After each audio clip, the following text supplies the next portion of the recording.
কিন্তু আমার ভাই জানেরা, এ নবী পাকের উম্মত উম্মতিরা, এ নবী দেবানারা, নবী ইসমাঈল আলাইহিস সালাতু ওয়াস সালাম পানির পিপাসায় যখন কাতর, ও যুবকেরা, ও নবী পাকের উম্মত উম্মতিরা, আম্মা জান হাজেরা চিন্তা করে, না না না, এরকম ভাবে যদি আমি বসে থাকি আমার সন্তান কষ্ট পাবে, আমার সন্তান কষ্ট পাবে, আমি মা হিসাবে সহ্য করতে পারবো না। এ যুবকেরা, হে নবী পাকের উম্মত উম্মতিরা, আল্লাহর উপরে ভরসা করে সামনে সাফা এবং মারওয়া পাহাড় ছিল। ও যুবকেরা, আম্মা জান হাজেরা সাফা এবং মারওয়া, একবার সাফা একবার মারওয়াতে গিয়ে পানি তালাশ করতে লাগলেন। ও যুবকেরা, আম্মা জান হাজেরা একবার সাফা থেকে মারওয়া, মারওয়া থেকে সাফা, মিডিলে এসে কাবা শরীফের দিকে উকি মেরে তাকায় তার দুধের বাচ্চাটা ঠিক আছে কিনা। ও যুবকেরা, ও নবী পাকের উম্মত উম্মতিরা, একটা সময় দেখতে পাওয়া যায় আম্মা জান হাজেরা ভয় পায় না, না এত লেট হয়ে যায়, আমি যদি আমার বাচ্চার কাছে যেতে না পারি, আমার বাচ্চাকে হয়তো কোনো জীব জন্তু গ্রাস করতে পারে। ও যুবকেরা, তিনি তখন নিরাশ হয়ে কোনো জায়গায় যখন পানি পেলেন না, আল্লাহর ঘর কাবা বাইতুল্লাহ শরীফের পাশে নিজের সন্তান ইসমাঈলকে, ইসমাঈল আলাইহিস সালাতু ওয়াস সালামের পাশে যখন বসলেন, আল্লাহ পাক থাকতে পারলেন না। আল্লাহ পাক জিবরাইলকে বললেন, ও জিবরাইল যাও যাও যাও, আমি আল্লাহ হুকুম দিলাম নবী ইসমাঈলের পায়ের নিচে থেকে আমি আল্লাহ পাক সারা বিশ্বে থেকে আমার রাসূলুল্লাহর মহব্বতে ভালোবেসে আমি আল্লাহর ঘর কাবা শরীফটা যারা তওয়াফ করতে আসবে, আমার রাসূলুল্লাহর বংশধরের দায়িত্বে আমি আল্লাহ পাক এই জামজাম কূপের ঝর্ণাটা বার করে দিলাম। একমত হও সবে, চিরসুখী তবে হবে, এক মন হও সবে, মনে মুখে পড়ো সবে, লা ইলাহা ইল্লাল্লাহ, একটু জোরে জোরে, লা ইলাহা ইল্লাল্লাহ, লা ইলাহা ইল্লাল্লাহ।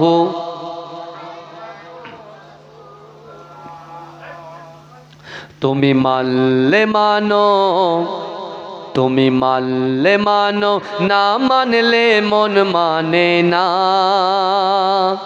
আশিকেরি আসল জান্নাত সোনার মদিনা। জোরে বলুন না সুবহানাল্লাহ। তুমি মানলে মানো, তুমি মানলে মানো, না মানলে মন মানে না, আশিকেরি আসল জান্নাত সোনার মদিনা। আশিক হৃদয়ে যত ইশকেরি জ্বালা, দূর করিতে পারে ওই মদিনাওয়ালা। মদিনা মদিনা করে হয়ে যাই ফানা, আশিকেরি আসল জান্নাত সোনার মদিনা। তুমি মানলে মানো, তুমি মানলে মানো, না মানলে মন মানে না, আশিকেরি আসল জান্নাত সোনার মদিনা। এক সময় ছিল মদিনা অলক্ষণের ভূমি, নবীর ছোঁয়ায় হলো আরশের চেয়েও দামি। এক সময় ছিল মদিনা অলক্ষণের ভূমি, নবীর ছোঁয়ায় হলো আরশের চেয়েও দামি। নবী যে তাই আছেন শুয়ে জান্নাতের রূপেরই টুকরা বলে করলেন ঘোষণা। আশিকেরই আসল জান্নাত সোনার মদিনা। তুমি মানলে মানো, তুমি মানলে মানো, না মানলে মন মানে না।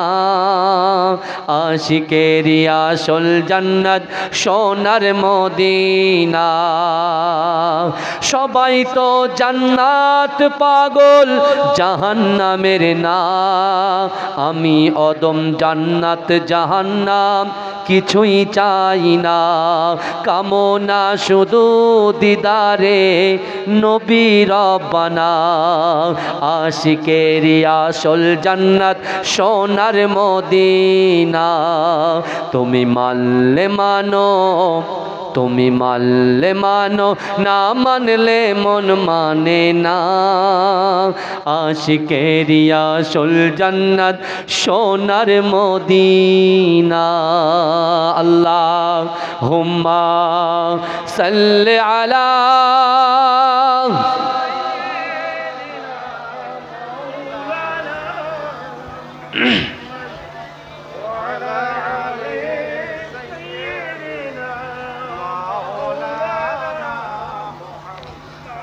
সকলে বলুন সাল্লাল্লাহু আলাইহি ওয়াসাল্লাম। নাহমাদুহু ওয়া নুসাল্লি আলা রাসূলিহিল কারীম, আম্মা বাদ। উপস্থিত আমার সম্মুখে বসে থাকা দিনদার, ইমানদার, আল্লাহওয়ালা, নেককার আমার মুরব্বী বাপেরা, আমার চাচা জানেরা, আমার প্রাণ প্রিয় যুবক ভাইরা, সম্মানিত এ গ্রামের মসজিদের ইমাম সাহেব, মুয়াজ্জিন সাহেব, এ মাদ্রাসার মুদাররিস, বিশেষ করে আমার প্রাণ প্রিয় জনাব মাওলানা আব্দুল নাঈম সাহেব, খুব মহব্বত ভালোবাসার একজন পাত্র, যিনি আমাকে আপনাদের সামনে কথা বলার সুযোগ আমাকে করে দিয়েছেন। আল্লাহ পাক রব্বুল আলামিনের দরবারে লাখ কোটি শুকরিয়া জ্ঞাপন করি যে আল্লাহ পাক রব্বুল আলামিন পবিত্র দিনের শুভ সময়ে শুভক্ষণে আমাদের মতো গুনাহগার, খাতাকার, সিয়াকার, নাচিস বান্দা বান্দিগুলোকে কিছু সময় এ জান্নাতের বাগানে কোরআন, হাদিস, ইজমা, কিয়াসের কিছু কথা শোনা এবং বসার তৌফিক এনায়েত করে দিয়েছেন। সকলে উচ্চ আওয়াজে বলুন আলহামদুলিল্লাহ। তারপর পরেই শান্তির দূত, সাম্যবাদের সদাচারী, ইমামুল আম্বিয়া, খাতামান নবিয়িন, নূর মিন নূরিল্লাহ, নুরুল আলা নূর, নূরে মুজাসসাম, সরকারে দো আলম, হাবিবে লবিবে তবিব, জনাবে মুহাম্মদ মুস্তফা, সকলে বলুন সাল্লাল্লাহু আলাইহি ওয়াসাল্লামের রওজা মুবারাকে, মাজার মুবারাকে কোটি কোটি দরুদ ও সালাম। সকলে বলুন সাল্লাল্লাহু আলাইহি ওয়াসাল্লাম। আজকে যে রাসূলুল্লাহর মহব্বত, ভালোবাসা অন্তরে নিয়ে আমরা এই জলসেরিয়া গ্রামে একত্রিত হয়েছি, দলবদ্ধ হয়েছি, আমার আল্লাহ পাক আজ থেকে ১৫০০ বছর আগে আমার রসুল সাল্লাল্লাহু আলাইহি ওয়াসাল্লামের বয়স যখন ৪০ বছর হয়েছিল, আল্লাহ পাক আমার রসুলুল্লাহর উপরে পবিত্র আল কোরআন হেরা গুহাতে আমার রসুলুল্লাহর উপরে আল্লাহ নাজিল করেছিলেন। যে কোরআন শরীফে ৬৬৬৬টা আয়াত আছে, আল্লাহ পাক সেই কোরআনে আপনাকে, আপনাকে, আমাদিগকে এবং তার বান্দা বান্দিকে স্পষ্ট ভাষায় জানিয়ে দিয়েছেন, ও বান্দা, আমি আল্লাহ তোমাদেরকে এত মোহাব্বত করি, এত ভালোবাসি, এত প্যার করি। কার ওসিলায়? বিশ্ব নবী মুস্তাফা জানে রহমতের ওসিলায়। তাই আমি আল্লাহ কোরআনে জানিয়ে দিলাম, বান্দা, ওহুয়া মাকুম আইনামা কুনতুম। আল্লাহ বলছো, বান্দা, তোমরা যেখানে, আমি আল্লাহ সেখানে। জোরে বলুন না সুবহান, এটা জোরে বলুন না। আজকে দেখুন, আমরা এখানে বসে আছি, অনেকেই আমরা রাসূলুল্লাহর উম্মত বলে দাবি করি।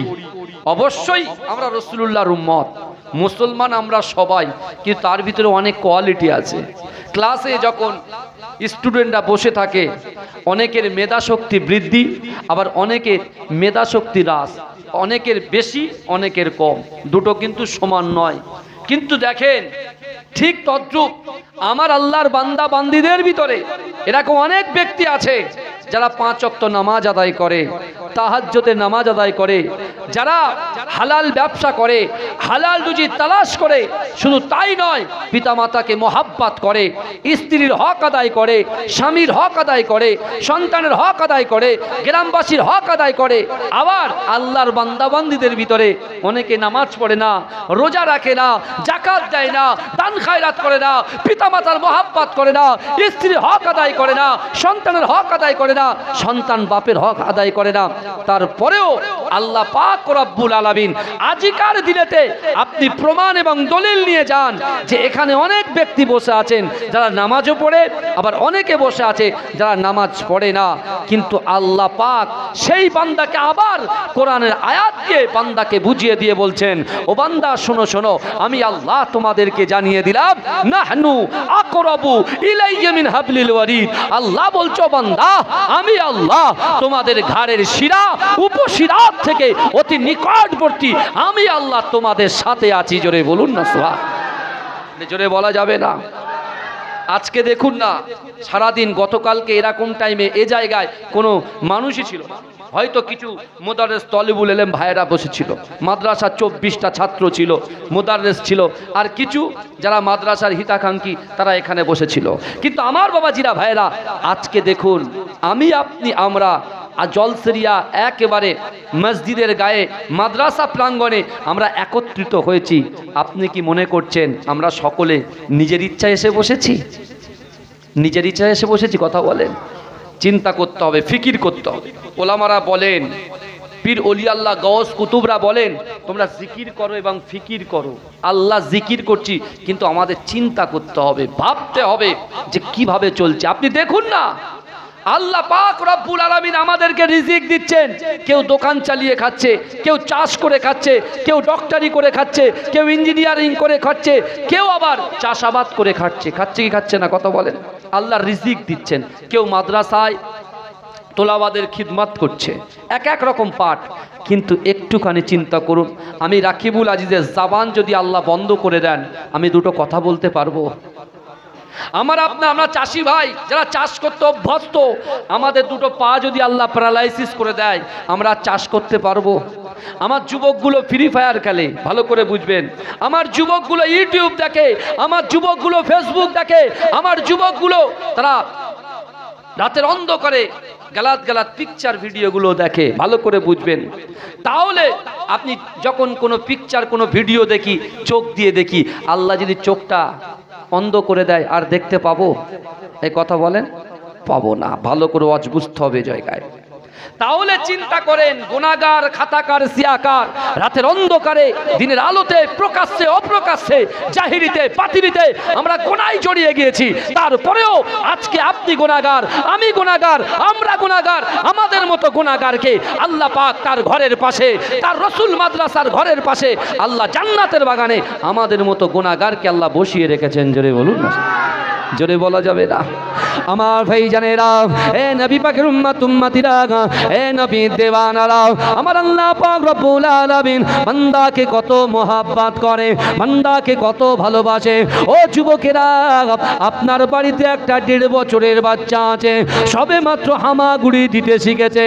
আপনার বাড়ির উঠানে আপনার ওই 1.5 বছরের বাচ্চাটা হামাগুড়ি দেয়। কিন্তু না না না, আপনার বাড়ির সামনে বড় একটা পুকুর আছে। ও যুবকেরা, ও নবী পাকের উম্মত উম্মতিরা, আপনি মা হিসাবে, আপনি বাপ হিসাবে, আপনার ওই 1.5 বছরের বাচ্চাটা সবে মাত্র হামাগুড়ি দেয়। সে যখন উঠানের উপরে হামাগুড়ি দেয়, আপনি মনে মনে চিন্তা করেন, আপনার চোখটা আপনার সন্তানের দিকে থাকে, বাপের চোখটা সন্তানের দিকে থাকে, মায়ের চোখটা সন্তানের দিকে থাকে। কেন থাকে? না না না, 1.5 বছরের বাচ্চাটা কিছুই বোঝে না। আমার উঠানের সামনে যে বড় পুকুরটা আছে, ও হামাগুড়ি দিতে দিতে দিতে দিতে যদি পুকুরে পড়ে যায়, আমার বাচ্চাটা হয়তো, আমার বাচ্চাটার ক্ষতিগ্রস্ত হয়ে যাবে, আমার বাচ্চাটা পানিতে ডুবে মারাও যেতে পারে। ও যুবকেরা, তাই তো আপনি আপনার সন্তানের মহাব্বতে, সন্তানের ভালোবাসায় আপনি আপনার মূল্যবান সময়টাকে সন্তানের দিকে একাগ্রতা চিত্তে দেখতে থাকেন। ও যুবকেরা, ও নবী পাকের উম্মত উম্মতিরা, বিশ্ব নবী রাসূলুল্লাহ সাল্লাল্লাহু আলাইহি ওয়াসাল্লামের ওসিলায় আল্লাহ পাক রব্বুল আলামিন এই জলসেরিয়া গ্রামে নয়, এই ভেবিয়া গ্রামে নয়, ও যুবকেরা, সারা বিশ্বের জমিনে আল্লাহর বান্দা বান্দিরা রাসূলুল্লাহকে মুহাব্বত করে আমার রাসূলুল্লাহর উম্মত যারা হয়েছেন, আমার আল্লাহ পাক রব্বুল আলামিন কোরআন পাকের ভিতরে পরিষ্কারভাবে জানিয়ে দিলেন, ও বান্দা, ফাআইনামা তুআল্লু ফাসাম্মা ওয়াজহুল্লাহ, ফাআইনামা তুআল্লু ফাসাম্মা ওয়াজহুল্লাহ। আমার আল্লাহ বলে, বান্দা, তুমি তোমার সন্তানের দিকে তাকাও, কিন্তু না আমি আমার রাসূলুল্লাহর ওসিলায় আমি আল্লাহ পাক রব্বুল আলামিন আমার বান্দা বান্দিকে এত মুহাব্বত করি। ও বান্দা, শোনো শোনো, ফাআইনামা তুআল্লু ফাসাম্মা ওয়াজহুল্লাহ। ও বান্দা, তোমরা যখন ডান দিকে তাকাও, ওই ডান দিকে আমি আল্লাহ আছি। ও বান্দা, তোমরা যখন বাম দিকে তাকাও, বাম দিকে আমি আল্লাহ আছি। ও বান্দা, তোমরা যখন সামনে তাকাও, সামনেও আমি আল্লাহ আছি। ও বান্দা, তোমরা যখন পিছনে তাকাও, পিছনেও আমি আল্লাহ আছি। আমার ভাইরা, চিন্তা করেন আল্লাহ কতটা ভালো আমাদেরকে বেসেছেন। কার ওসিলায় বেসেছেন? মুস্তাফা জানে রহমাতের ওসিলায় বেসেছেন। আল্লাহ যেমন আমাদেরকে ভালোবাসেন, আমার রাসূলুল্লাহও আমাদেরকে ভালোবাসেন। কারণ এ দেখেন, রবিউল আউয়াল শরীফ, এই মাসে আমার রাসূলুল্লাহ পৃথিবীতে এসেছেন সুবে সাদিকের সময়। আল্লাহ যেমন আমাদেরকে রিজিক দিচ্ছেন দৈনন্দিন, যে আল্লাহ দুটো করে চোখ দিয়েছেন, হাত দিয়েছেন, পা দিয়েছেন, জবান দিয়েছেন, ইজ্জত দিয়েছেন, যৌবন শক্তি আল্লাহ দিয়েছেন। আল্লাহ যেমন ভালোবেসে রাসূলুল্লাহর ওসিলায় দিয়েছেন, আমার রাসূল আমাদেরকে প্যার করে গেছেন। কিন্তু আমরা হাদিসের সাথে কানেক্টেড নয়, কোরআনের সাথে কানেক্টেড নয়। আমার রাসূল ১৫০০ বছর আগে মুস্তাফা জানে রহমত, তিনি সাহাবাদের সঙ্গে আলোচনা করছেন। মুসনাদে আহমদের হাদিস, রাসূলুল্লাহ সাহাবাদেরকে বলছেন, আমার সাহাবারা, হুরিমাতুল জান্নাতু আলা আমবিয়াই হাত্তা আদখুলাহা। কে বলছেন? আমার রাসূল বলছেন, হুরিমাতুল জান্নাতু আলা আমবিয়াই হাত্তা আদখুলাহা। দুনিয়ার জমিনে যত পয়গম্বর এসেছে, এই আমার রাসূলুল্লাহ শান মান ইজ্জতকে আল্লাহ কত আলা করেছে, আর রাসূলুল্লাহর ওসিলায় তার উম্মতের ইজ্জতকে কতটা আলা করেছে, সেই হাদিসটা আমি আপনাদের সম্মুখে উপস্থাপন করছি। ভালো করে বোঝার চেষ্টা করেন। আল্লাহ রাসূল বলছেন, হুরিমাতুল জান্নাতু আলা আমবিয়াই হাত্তা আদখুলাহা। দুনিয়ার জমিনে যত পয়গম্বর এসেছেন, বাপ আদম থেকে নিয়ে হযরত ঈসা আলাইহিস সালাতু ওয়াস সালাম পর্যন্ত যত পয়গম্বর এসেছেন, ওই সকল পয়গম্বরদের জান্নাতে যাওয়া হারাম যতক্ষণ পর্যন্ত আমি রাসূলুল্লাহ আগে দয়ার জান্নাতে না যাব। সুবহানাল্লাহ। জোরে করে বলবেন না বাবা? রাসূলুল্লাহর উম্মত কারা? আমরা। এরকম অনেক বয়ান শুনেছি ওলামাদের জবান থেকে, বুঝতে পারছেন না? অনেক বয়ান শুনেছি রাসূলুল্লাহর ওসিলা নিয়ে জান্নাতে চলে যাচ্ছেন। আর আমাদের নবী তো আমরা তো শেষ নবীর উম্মত। রাসূল তো আমাদের তো ধার করা নবী নয়। এই কথা ঠিক না ভুল?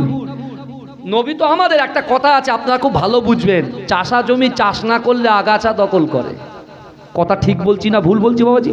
আপনি দেখবেন, চাষা জমি চাষ না করলে আগাছা দখল করে। আল্লাহর রাসূল যে ফিল্ড আমাদেরকে দিয়েছেন, সেই ফিল্ড হলো পবিত্র আল কোরআন। আর যে কোরআনের মধ্যে আল্লাহ পরিষ্কারভাবে জানিয়ে দিয়েছেন। আর আমরা দোয়াতে বলি, ইহদিনাস সিরাতাল মুস্তাকিম, আমাদেরকে সহজ সরল পথ প্রদর্শন করো। সিরাতাল্লাযীনা আনআমতা আলাইহিম, ওই সমস্ত লোকের পথ যাদেরকে আল্লাহ নিয়ামত দিয়েছে। জোরে বলুন না সুবহানাল্লাহ।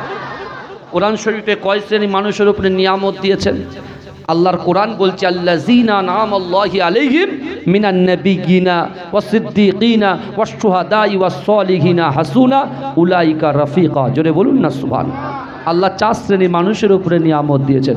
নবীদের উপরে দিয়েছেন, সাহাবাদের উপরে দিয়েছেন, শহীদদের উপরে দিয়েছেন, সত্যবাদী যারা তাদের উপরে আল্লাহ নিয়ামত দিয়েছেন। জোরে বলেন।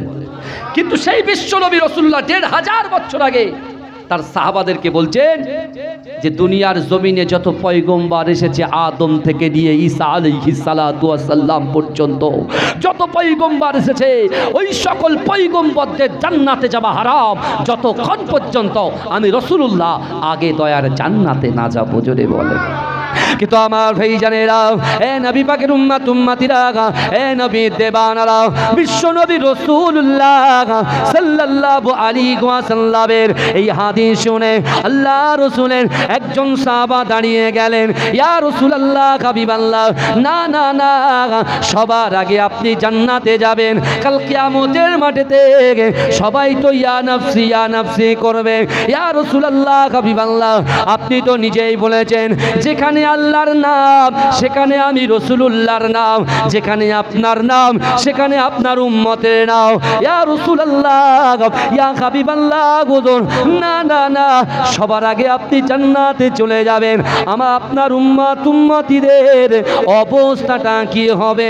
ও যুবকেরা, ও নবী পাকের উম্মত উম্মতিরা, হায়াতুন নবী, নূর নবী, সোনার নবী, আমার রাসূল পাক অজর নয়নে জজ্জর করে কাঁদতে কাঁদতে আল্লাহ রাসূল সাহাবাদের দিকে লক্ষ্য করে বলেছিলেন, ও আমার সাহাবারা, আমি রাসূলুল্লাহ জানিয়ে দিলাম হুরিমাতুল জান্নাতু আলা উমামি হাত্তা তাদখুলাহা, হুরিমাতুল জান্নাতু আলা উমামি হাত্তা তাদখুলাহা।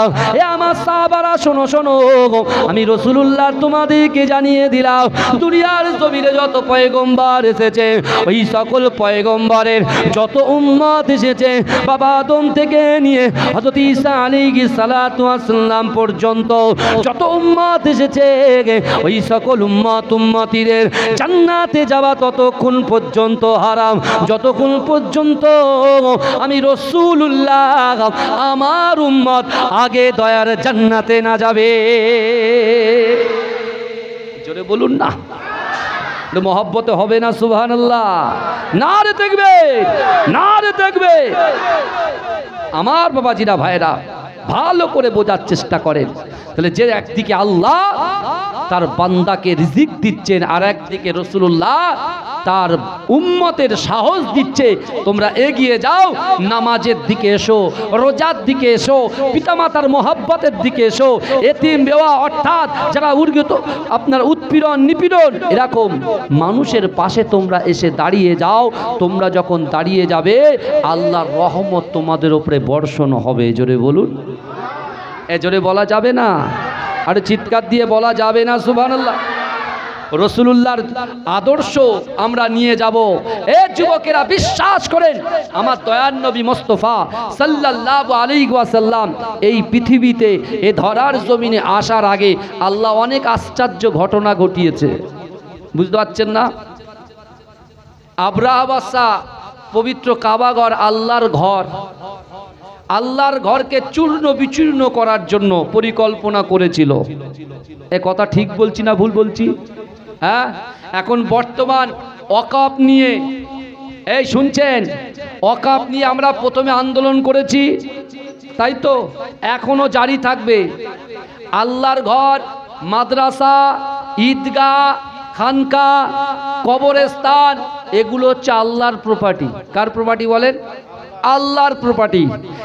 যারা এই মাদ্রাসা, মসজিদ, খানকা, ঈদগাহ, কবরস্থানের বিরোধিতা করছে, আমি তাদেরকে বলতে চাই আপনি একটু আবরাহা বাদশা থেকে শিক্ষা নেন। কারণ আমার আল্লাহ পাক সহজে ধরে না, ধরলে পরে, এই জোরে বলেন, ধরলে পরে। ফিরাউন সে নিজেকে খোদা দাবি করেছিল, নিজের আমিত্ব, তার পাওয়ার, তার অহংকার সে মানুষের কাছে বনি ইসরাইলেরকে যখন দেখাচ্ছিল, মুসা আলাইহিস সালাতু ওয়াস সালামকে কষ্ট দেওয়ার পরে নবী মুসা যখন নীল নদের দিকে এগিয়ে যায়, আল্লাহ বলছে মুসা ঘাবড়াবে না, আমি আল্লাহ তোমাদেরকে জানিয়ে দিলাম মান কানা লিল্লাহ কানাল্লাহু লাহু, যে ব্যক্তি আমার হয়ে যায় আমি আল্লাহ তার হয়ে যায়। জোরে বলেন, এই জোরে বলবেন না? দুনিয়ার মানুষের ভয় পেয়ে কিচ্ছু হবে না। যদি ভয় করেন হয়তো একটা বাড়ি পেতে পারেন, একটা টয়লেট রুম পেতে পারেন, বুঝতে পারছেন না? সাময়িক সময়ের জন্য কিছু কাজ পেতে পারেন। আর যদি সত্যিকারের যে আল্লাহ আমাকে আপনাকে আমাদিগকে যার ভয় করছেন তাকে আল্লাহ সৃষ্টি করেছে, আর সেই আল্লাহকে যদি আমরা ভয় করতে পারি, আপনি যদি ইটে হাত দেন ইটটাকে আল্লাহ সোনা বানিয়ে দেবে। এজন্য বলুন না, এই বিশ্বাস আছে তো আপনাদের? দেখেন এখন তো ভুল ধরার মানুষের অভাব নাই, বুঝতে পেরেছেন? সোশ্যাল মিডিয়াটা এত সুন্দর জায়গা, সেকেন্ডের মধ্যে ভাইরাল, সেকেন্ডের মধ্যে, বুঝতে পারছে না? 1 সেকেন্ড লাগবে না। কিন্তু এই ভাইরাল করে তো কোনো লাভ নেই, ফেসবুকে হোয়াটসঅ্যাপে ইউটিউবে ভাইরাল হয়ে কোনো লাভ নেই। আল্লাহর কাছে যদি আল্লাহ যদি আপনাকে ভাইরাল করে দেন তাহলে ওটা আপনার জন্য উপকার, বুঝতে পারছেন? দেখেন ভুল ভ্রান্তি ত্রুটি বিচ্যুতি অনেক কিছু হবে, বুঝতে পেরেছেন? আগে কি করতে হবে বলেন তো? যদি আমি একটা ভুল করি বা আপনারা যদি একটা ভুল করেন, আমি কিন্তু এই মুহূর্তে জনসমক্ষে আমি আপনাকে থ্রেট করব না, আমি আপনার সঙ্গে অসৎ ব্যবহার করব না। আমার উচিত হবে কি, জলসার শেষে আমি ঘরের ভিতরে ঢুকবো, ঢুকে আপনাকে ইশারা করে ডাকবো, ডেকে দুবেলা ঠান্ডা মাথায় কথা বলবো, বুঝতে পেরেছেন? তারপরে অন্য কিছু। হ্যাঁ, আমারও যদি কিছু ভুল হয়ে যায় তাহলে আপনিও কি করবেন? আমাকে ফোন করবেন, নতবা আপনি বলবেন ভাই রাকিবুল ভাই আপনি একটু আমার বাড়িতে দেখা করবেন, আমি চলে যাব 100%, কোনো অসুবিধা নেই। হ্যাঁ, তখন আপনি বলবেন যে এই জায়গাটায় আপনার ভুল হচ্ছে, এটা আপনি শুধরে নেন। এই বুঝতে পারছেন?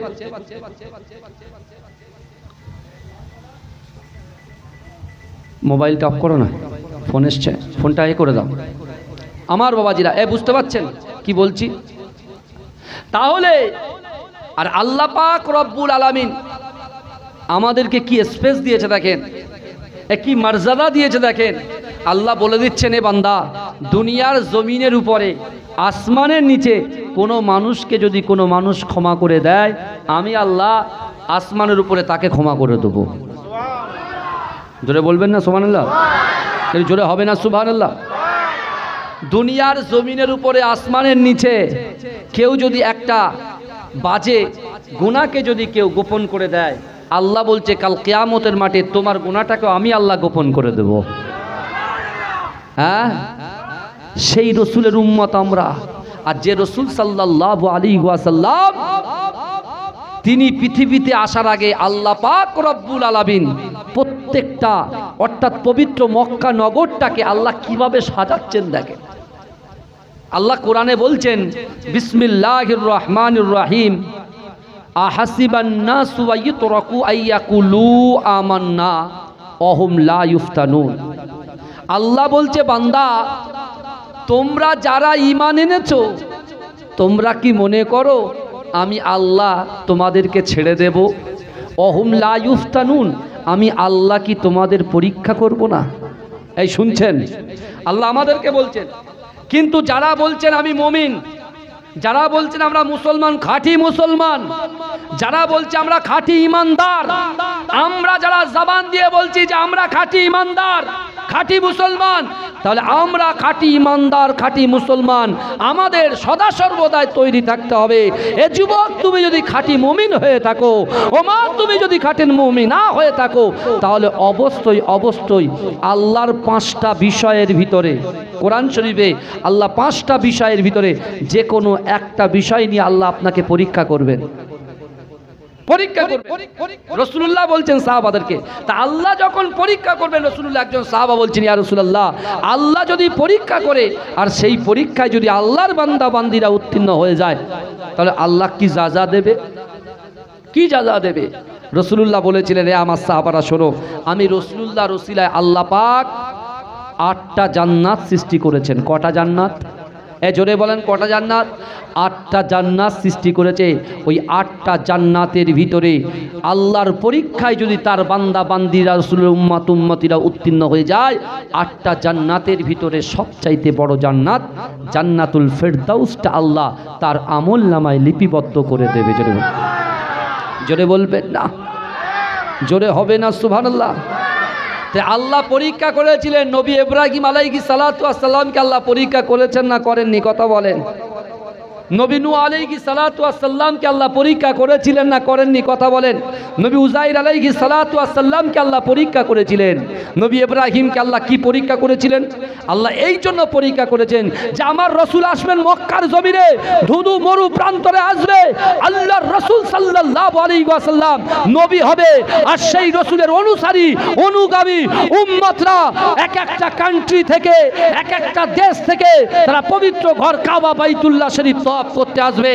আর তারা যখন এই ধুধু মরু প্রান্তর মরুভূমিতে যখন আসবে, তারা কিভাবে যখন 7 রকম ভাবে বিশেষ করে তওয়াফ করবে, 7 বার করে ঘুরে ঘুরে লব্বাইক আল্লাহুম্মা লব্বাইক লব্বাইক লা শারীকা লাক লব্বাইক ইন্নাল হামদা ওয়ান নি'মাতা লাকা ওয়াল মুলক লা শারীকা লাক বলে যখন তওয়াফ করবে, তওয়াফ করার পরে মাকামে ইব্রাহিমের পিছনে নামাজ আদায় করবে আর জমজমের পানি দাঁড়িয়ে দাঁড়িয়ে পান করবে। জোরে বলেন, এই জোরে বলেন।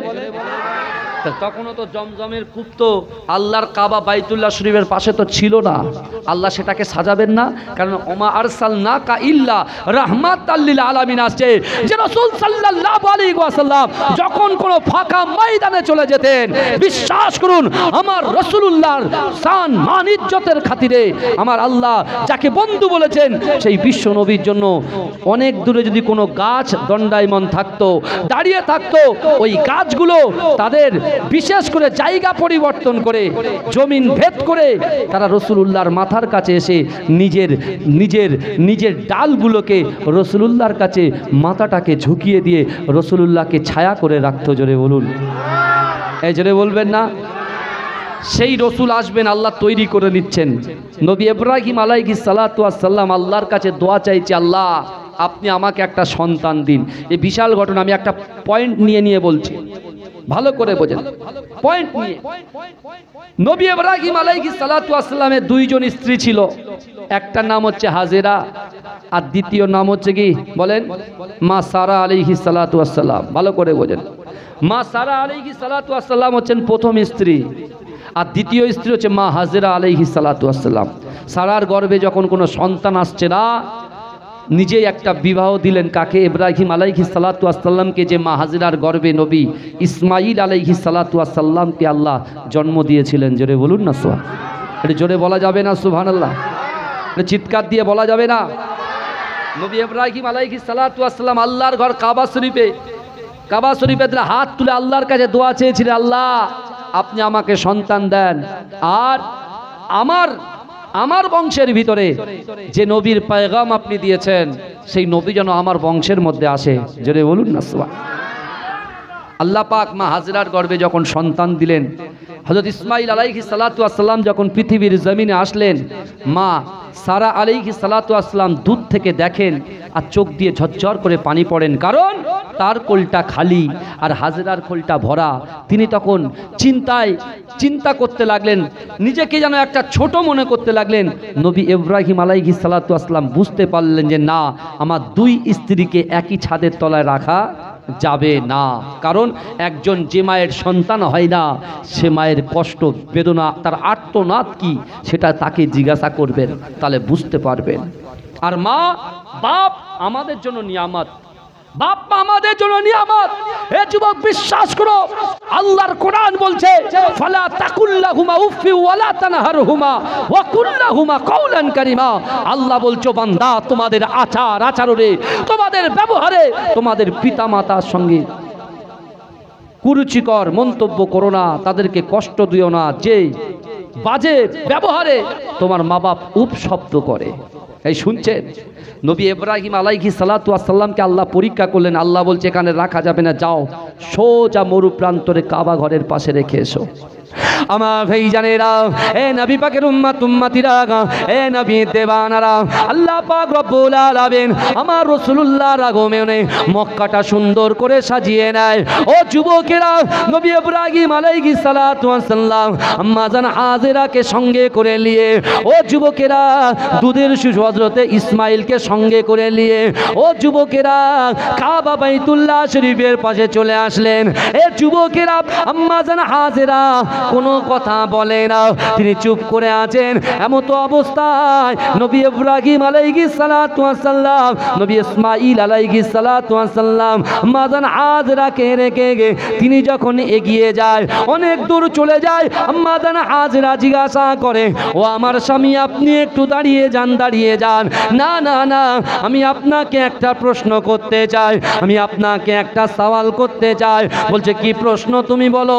বলছে না না না না না, আপনি বলেন এই দুর্গম মরুপ্রান্তরে কাবা বাইতুল্লাহ শরীফের পাশে আমার দুধের শিশু সহ আমাকে আপনি একা রেখে আপনি কোথায় চলে যান? আপনি বলেন বলেন বলেন বলেন, আপনি নিজের ইচ্ছায় আমাকে রেখে যাচ্ছেন না আল্লাহর ইচ্ছায় রেখে যাচ্ছেন?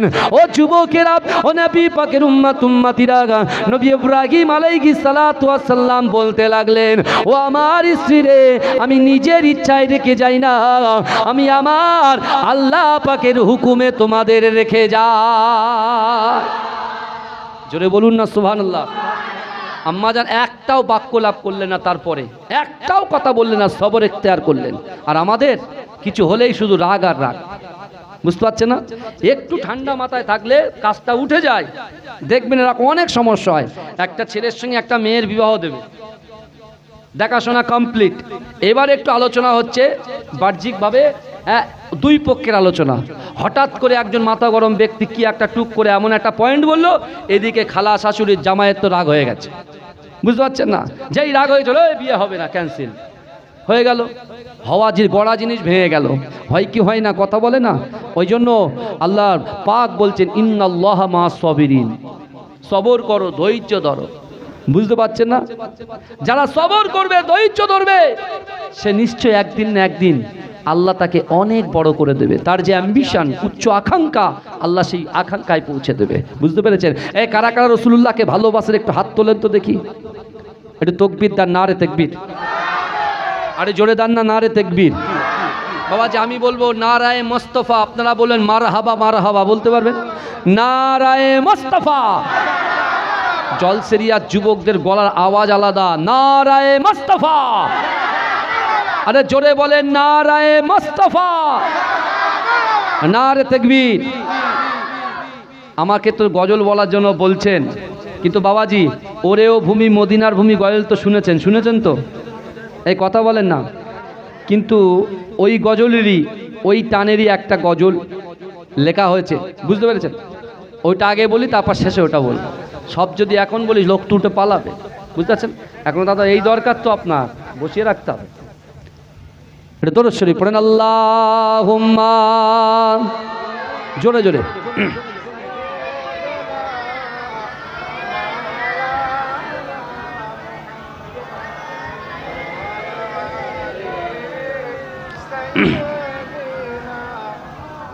পালন করলেন কে?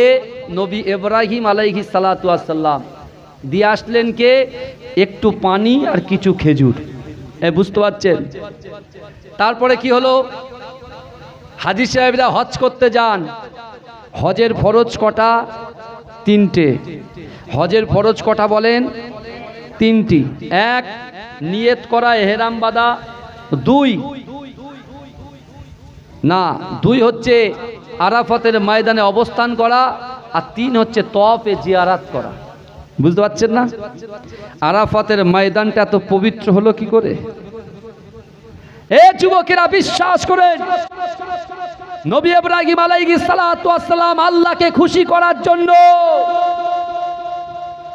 নিজের দুধের বাচ্চাটাকে, নিজের স্ত্রীকে আল্লাহর ঘর কাবা শরীফের পাশে রেখে আসলেন। কাকে খুশি করার জন্য? আর আমার স্ত্রী আমার কাছে, আমার সন্তান আমার কাছে, আমার মা আমার কাছে, আমার বাপ আমার কাছে, আমার ভাই আমার কাছে, আমার বোন আমার কাছে। আল্লাহ বলছে বান্দা তোমার জন্য নামাজ ফরজ। আমরা সব কাছে থেকেও আল্লাহকে খুশি করার জন্য একটু নামাজও পড়তে পারলাম না, একটু দান খায়রাত করতে পারলাম না। কিন্তু নবী ইব্রাহিম আলাইহিস সালাতু ওয়াস সালাম একবারও খোঁজ নিলেন না, কারণ হুকুম আল্লাহর, আর দেখবেনও আল্লাহ। জোরে বলেন, এই জোরে বলবেন না সুবহানাল্লাহ। মা হাজেরা দেখতে পাচ্ছেন, যা পানি ছিল, যা খেজুর ছিল, সব শেষ। হ্যাঁ, নবী ইসমাইল আলাইহিস সালাতু ওয়াস সালামের বংশে কিন্তু আমার রসুল এসেছেন। জোরে বলেন, জোরে বলবেন না? নবী ইসমাইল আলাইহিস সালাতু ওয়াস সালামের বংশে কে এসেছেন? আমার রাসূলুল্লাহ এসেছেন। আমার ভাইরা, সেই বিশ্ব নবী রাসূলুল্লাহ সাল্লাল্লাহু আলাইহি ওয়াসাল্লামের ঊর্ধ্বতন কে?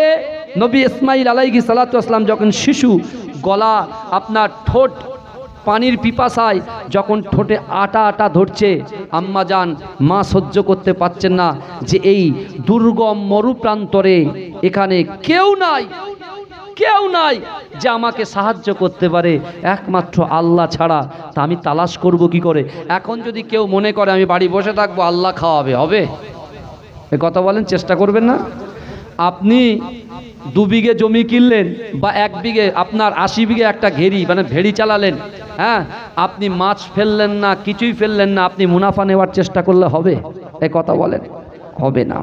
কিন্তু আমার ভাই জানেরা, এ নবী পাকের উম্মতিরা, এ নবী দেবানারা, নবী ইসমাইল আলাইহিস সালাতু ওয়াস সালাম পানির পিপাসায় যখন কাতর, ও যুবকেরা, ও নবী পাকের উম্মতিরা, আম্মা জান হাজেরা চিন্তা করে, না না না, এরকম ভাবে যদি আমি বসে থাকি আমার সন্তান কষ্ট পাবে, আমার সন্তান কষ্ট পাবে, আমি মা হিসাবে সহ্য করতে পারবো না। এ যুবকেরা, হে নবী পাকের উম্মতিরা, আল্লাহর উপরে ভরসা করে সামনে সাফা এবং মারওয়া পাহাড় ছিল। ও যুবকেরা, আম্মা জান হাজেরা সাফা এবং মারওয়া, একবার সাফা একবার মারওয়াতে গিয়ে পানি তালাশ করতে লাগলেন। ও যুবকেরা, আম্মা জান হাজেরা একবার সাফা থেকে মারওয়া, মারওয়া থেকে সাফা, মিডিলে এসে কাবা শরীফের দিকে উকি মেরে তাকায় তার দুধের বাচ্চাটা ঠিক আছে কিনা।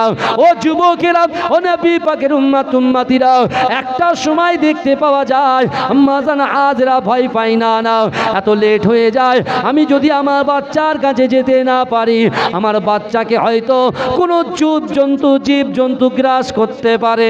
ও যুবকেরা, তিনি তখন নিরাশ হয়ে কোনো জায়গায় যখন পানি পেলেন না, আল্লাহর ঘর কাবা বাইতুল্লাহ শরীফের পাশে নিজের সন্তান ইসমাইলকে, ইসমাইল আলাইহিস সালাতু ওয়াস সালামের পাশে যখন বসলেন, আল্লাহ পাক থাকতে পারলেন না।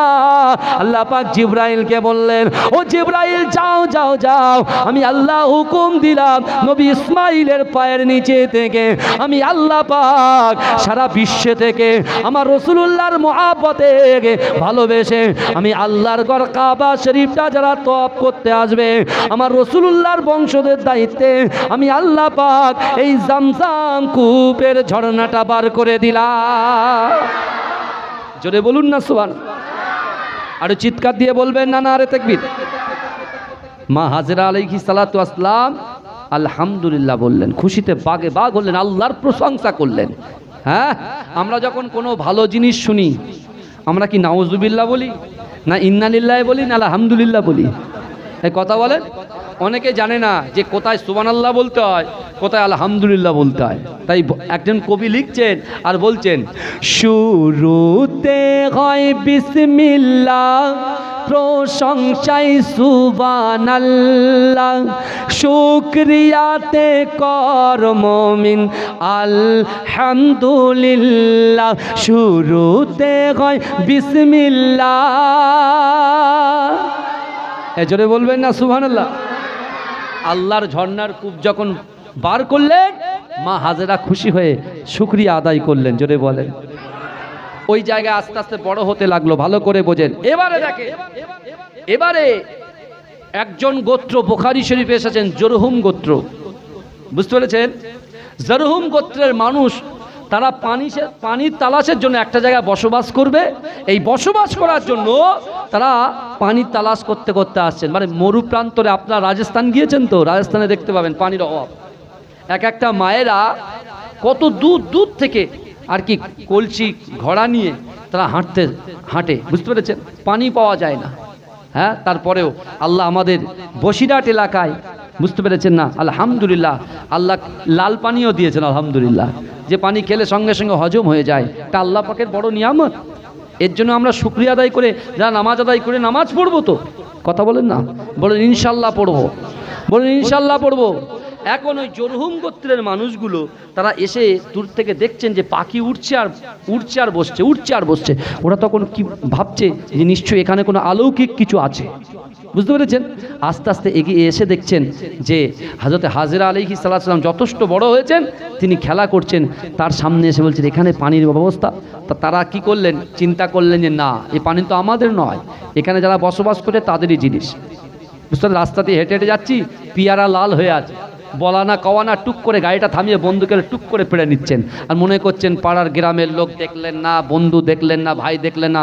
আল্লাহ বলছে বান্দা বিসমিল্লাহির রহমানির রহিম ইন্না রব্বাকা লাবিল মিরসাদ, নিশ্চয় আমি আল্লাহ আমার বান্দা বান্দিদের দিকে সতর্ক দৃষ্টি রাখি। জোরে বলেন।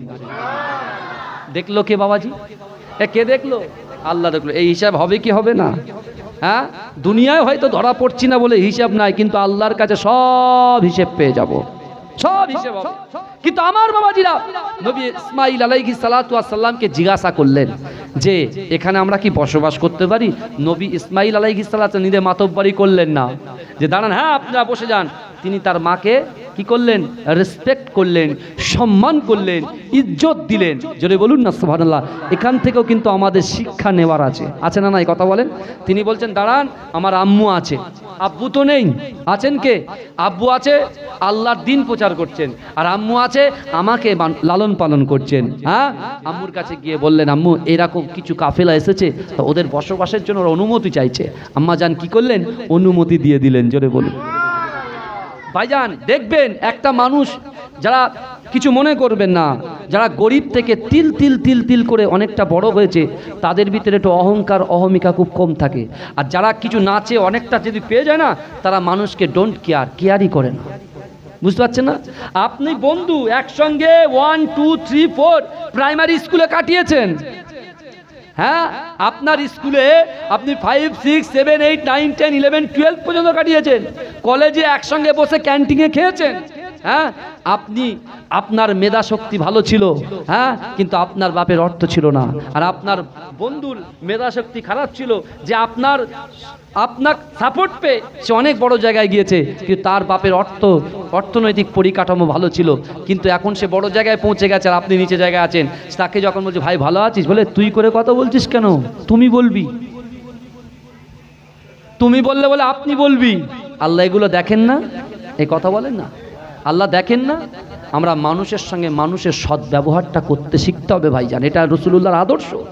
এই আমার রাসূলুল্লাহর বয়স 5 বছর, রাসূলুল্লাহর আব্বা জান মায়ের পেটে থাকাকালীন যখন ইন্তেকাল করলেন, রাসূল 5 বছর বয়সে মক্কার রাস্তা দিয়ে যখন হেঁটে হেঁটে যায়, বড় কাফের আবু জেহেলের খাজুর বাগানে গিয়ে আল্লাহর রাসূল আবু জেহেলের হাতটা ধরে বলছে, চাচা আজ কদিন ধরে খাওয়া হয় না, 2টো খেজুর আমাকে দেবেন? চাচা কেমন চাচা দেখেন, খাটিয়ে দিচ্ছে। এ যুবক ভালো করে শোনো, আমরা ভিক্ষা দিই, আবার ফকিরকে বড় বড় লেকচার মেরে তারপরে দিই, ও দোয়াটা আল্লাহর কাছে কোনো গ্রহণযোগ্যতা নেই। আল্লাহ গ্রহণ করবে না, ছুঁড়ে মারবে, ছুঁড়ে মারবে। আল্লাহর কোরআন বলছে ও আম্মাসা ইলা ফালা তানহার, যদি কোনো ব্যক্তি, কোনো মানুষ, কোনো সাইল তোমাদের কাছে হাত পাতে, ওই হাতটাকে তোমরা কখনো ফেরত দিও না। আজকে 24টা ছেলেকে আপনারা মানুষ করছেন, আপনারা কি মনে করেছে এই 24টা ছেলে আছে বলে আপনাদের গ্রামের উন্নয়নের জোয়ার চলছে? জোরে বলুন।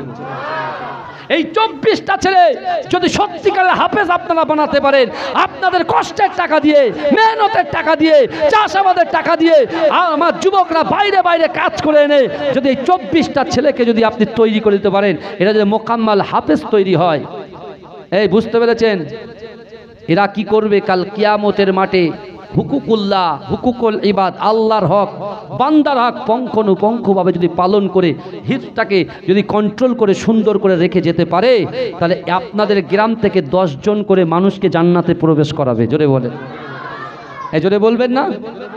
কিন্তু আমার ভাইয়েরা ভালো করে বোঝেন, ভালো করে বোঝেন, বিশ্বনবী রাসূল সাল্লাল্লাহু আলাইহি ওয়াসাল্লাম চাচার কাছে গিয়ে বলছেন 2টো খাজুর হবে? চাচা কি বলেছে জানেন? অবশ্যই হবে, কেন হবে না? ওই যে আমার কাজের, বিশেষ করে আমার বাগানের যে ইহুদি যুবকটা যে কাজ করে, ওর পাশে দেখো 2টো খাজুর ভর্তি বস্তা, ওই বস্তা 2টো মাথায় করে একটু আমার বাড়ি পর্যন্ত পৌঁছে দাও, পৌঁছে দিয়ে আসার পরে তারপর তোমাকে 2টো খাজুর দেবো। এই আমার বিশ্বনবী রাসূলুল্লাহ সাল্লাল্লাহু আলাইহি ওয়াসাল্লাম কোনো কথাই বললেন না, মাথাটা হেড করে রাসূলুল্লাহ 5 বছর বয়সে ওই বোঝা তোলার ক্ষমতা নাই, কিন্তু আল্লাহ পাক রব্বুল আলামিন আমার রসুলকে এত ভালোবেসেছেন, এত প্যার করেছেন যে বোঝা বড় বড় মানুষে তোলার ক্ষমতা নাই, আমার রসুল হাত দিয়েছে, আমার রসুল বোঝাটা নিজের মাথায় করে আবু জেহেলের বাড়ি পৌঁছে দিয়ে আল্লাহর রসুল যখন আবু জেহেলের কাছে এসে বলছেন যে আমি বোঝা পৌঁছে দিয়েছি, আবু জেহেল তো বিশ্বাস করতে পারছে না। যেখানে 2-4 জন তুলতে লাগে, বোঝা তুলতে লাগে, বুঝতে পারছেন না? বড় বড় পাট যারা চাষ করছেন, পাট ধুয়ে এক দ্বারাই কি বোঝা তোলা সম্ভব? ওই পাটে পানি লেগে থাকে, এমনি ভারী হয়ে যায়। কথা বলেন না? কিন্তু এই যুবকেরা বিশ্বাস করেন আল্লাহর রসুলকে একটা খাজুর দিচ্ছেন। আমার রসুল কিন্তু সব সময় সত্য কথা বলতেন। জিন্দেগিতে আমার রসুল তার 63টা বছরের জিন্দেগিতে একটা সেকেন্ডের জন্য, একটা মিনিটের জন্য, একটা ঘন্টার জন্য আল্লাহ রসুল মিথ্যা বললেন না। কিন্তু তারই উম্মত 1 কদম গেলে 2 কদম গেলে শুধু মিথ্যায় মিথ্যায় ভরপুর। কথা ঠিক না ভুল? কথা বলে না? কিন্তু আমার ভাইরা ভালো করে বোঝেন, আল্লাহর রসুলকে যখন একটা খাজুর দিলেন, আল্লাহ রসুল বলছে চাচা আপনি একটা খেজুর দিচ্ছেন আমাকে? যেই বলেছে, বলে বড়দের উপরে কথা, আহা, আমার রসুলুল্লাহর গালে একটা জোরে চড় মেরেছেন। জোরে বলুন নাউজুবিল্লাহ। এই আমার দয়ার নবীকে মেরেছে কে? আবু জেহেল। আল্লাহ তাকে ছেড়েছে? কথা বলে আল্লাহ ছেড়েছে? আবু জেহেল চড় মেরেছে। রসুলুল্লাহ দেখেন, আমার রসুল ঝগড়া চান না, আমার রসুল দ্বন্দ্ব চান না, আমার রসুল ভাইয়ে ভাইয়ের অশান্তি চাই না, চাচাই চাচাই অশান্তি চাই না। আল্লাহর রসুল বাড়িতেও গেলেন না, কারণ বাড়িতে গেলেই চাচা আবু তালেব জিজ্ঞাসা করবে, ভাতিজা তুমি বলো তোমার গালটা কেন লাল হয়ে আছে, তোমার গালটা কেন কালো হয়ে আছে? রসুল ওদিকে চিন্তা করছে, বাড়ি গেলেই অশান্তি লাগবে। রসুল আমার নির্জনে একেবারে কাবা শরীফের পাশ দিয়ে সোজা পাহাড়ে জঙ্গলের উপরে আল্লাহর রসুল একাকিত্বভাবে আল্লাহর কাছে নিজের কষ্টের কথাটা আল্লাহ পাক রব্বুল আলামিনের কাছে বলতে লেগেছে। জোরে বলুন না সুবহান। আল্লাহ রসুল ফুপিয়ে ফুপিয়ে কাঁদছেন। রসুলুল্লাহর কান্না দেখে জঙ্গলের বাঘ, জঙ্গলের হিংস্র পশুরা আল্লাহর রসুলের দুঃখে ব্যথিত হয়ে আল্লাহর রসুলকে ঘিরে ধরে তারাও কাঁদতে শুরু করেছে। আমার ভাইরা, আমার রসুলকে, আমার দয়ান নবী বস্তু পাকে জঙ্গলের বাঘ চিল্ল, পশু চিল্ল, আর যে আল্লাহ মখলুকাতের সেরা আমাকে আপনাকে আমাদিগকে করেছে, তারপরে আমরা রসুলকে চিনতে পারলাম না। আল্লাহর জন্য বিশ্বনবী রসুলুল্লাহর মহাব্বতে 24 ঘন্টা দিন রাত 24 ঘন্টার ভিতরে মাত্র 1 ঘন্টা সময় আমরা দিতে পারি না, কিন্তু আমরা মোবাইলে 3 ঘন্টা 7 ঘন্টা, ইউটিউবে 7 ঘন্টা 3 ঘন্টা আমরা সময় দিয়ে থাকি। কিন্তু আমার ভাই জানেরা, এ নবী পাকের উম্মতিরা, এ নবী দেবানারা, আল্লাহ পাক রব্বুল আলামিন আমার রাসূলুল্লাহর শানকে এত আলা করেছে। ও যুবকেরা, আবু জেহেল বাড়ি এসেছে। আবু জেহেল বাড়ি আসার পরে তিনি দেখতে পায় তার যে খেজুর ভরা যে বস্তা ছিল, এ যুবকেরা মক্কার বাজারে নিয়ে যাওয়ার জন্য তিনি যখন বস্তাটা ওপেন করেছে, খুলেছে, ও যুবকেরা আবু জেহেলের বস্তাবর্তী খেজুরকে আল্লাহ পাক পাথরে পরিণত করে দিয়েছে। এ যুবকেরা, এ নবী পাকের উম্মতিরা, আমার রাসূলুল্লাহকে যারা কষ্ট দেবে, আমার রাসূলুল্লাহকে যারা কুরুচিকর মন্তব্য করবে, আল্লাহ পাক তাদের গড়া জিনিসকে ধ্বংস করে দেবে। ও যুবকেরা, বিশ্ব নবী রাসূলুল্লাহ সাল্লাল্লাহু আলাইহি ওয়াসাল্লাম বাড়িতে আসছেন না। চাচা আবু তালেব চিন্তায় পড়ে গেছে। হঠাৎ করে আবু জেহেলের আগমন। আবু জেহেল এসে জিজ্ঞাসা করে, আবু তালেব আপনি বলেন তো আপনার ভাতিজা কোথায়, মুহাম্মদ কোথায়? বলে অনেকক্ষণ হয়ে গেছে, তাকে তো ঘরে ভিতরে পাওয়া যাচ্ছে না। এ যুবকেরা, এ নবী পাকের উম্মতিরা, আবু জেহেল বুঝতে পেরে গেছে সর্বনাশ যে মুহাম্মাদের আবির্ভাব দুনিয়ার জমিনে আসবে। আমি তো তাকে অনেক আশ্চর্য ঘটনা দেখেছি, কিন্তু না, তাকে মারার জন্য কি আল্লাহ পাক, তাকে মারার জন্য তার প্রভুকে আমার এমন করে খেজুরটাকে পাথরে পরিণত করেছে। এ যুবকেরা, আবু জেহেল ছুটে তার বাগানে যখন পৌঁছেছে, বাগানে গিয়ে সে অবাক হয়ে যায়। না, তার খেজুর বাগানে যত খেজুর গাছে ধরা ছিল, পুরো খেজুরগুলো আল্লাহ পাক পাথরে পরিণত করে দিয়েছে। আবু জেহেল জব্দ হয়ে গেছে। এই শুনছেন? আবু জেহেল জব্দ হয়ে গেছে। সেই বলে না, বুঝবি চাচি বেলা হলে। চাচির কাছে বারবার চাচ্ছে, দিয়েছে গোড়া উপরে, বুঝতে পারছেন না?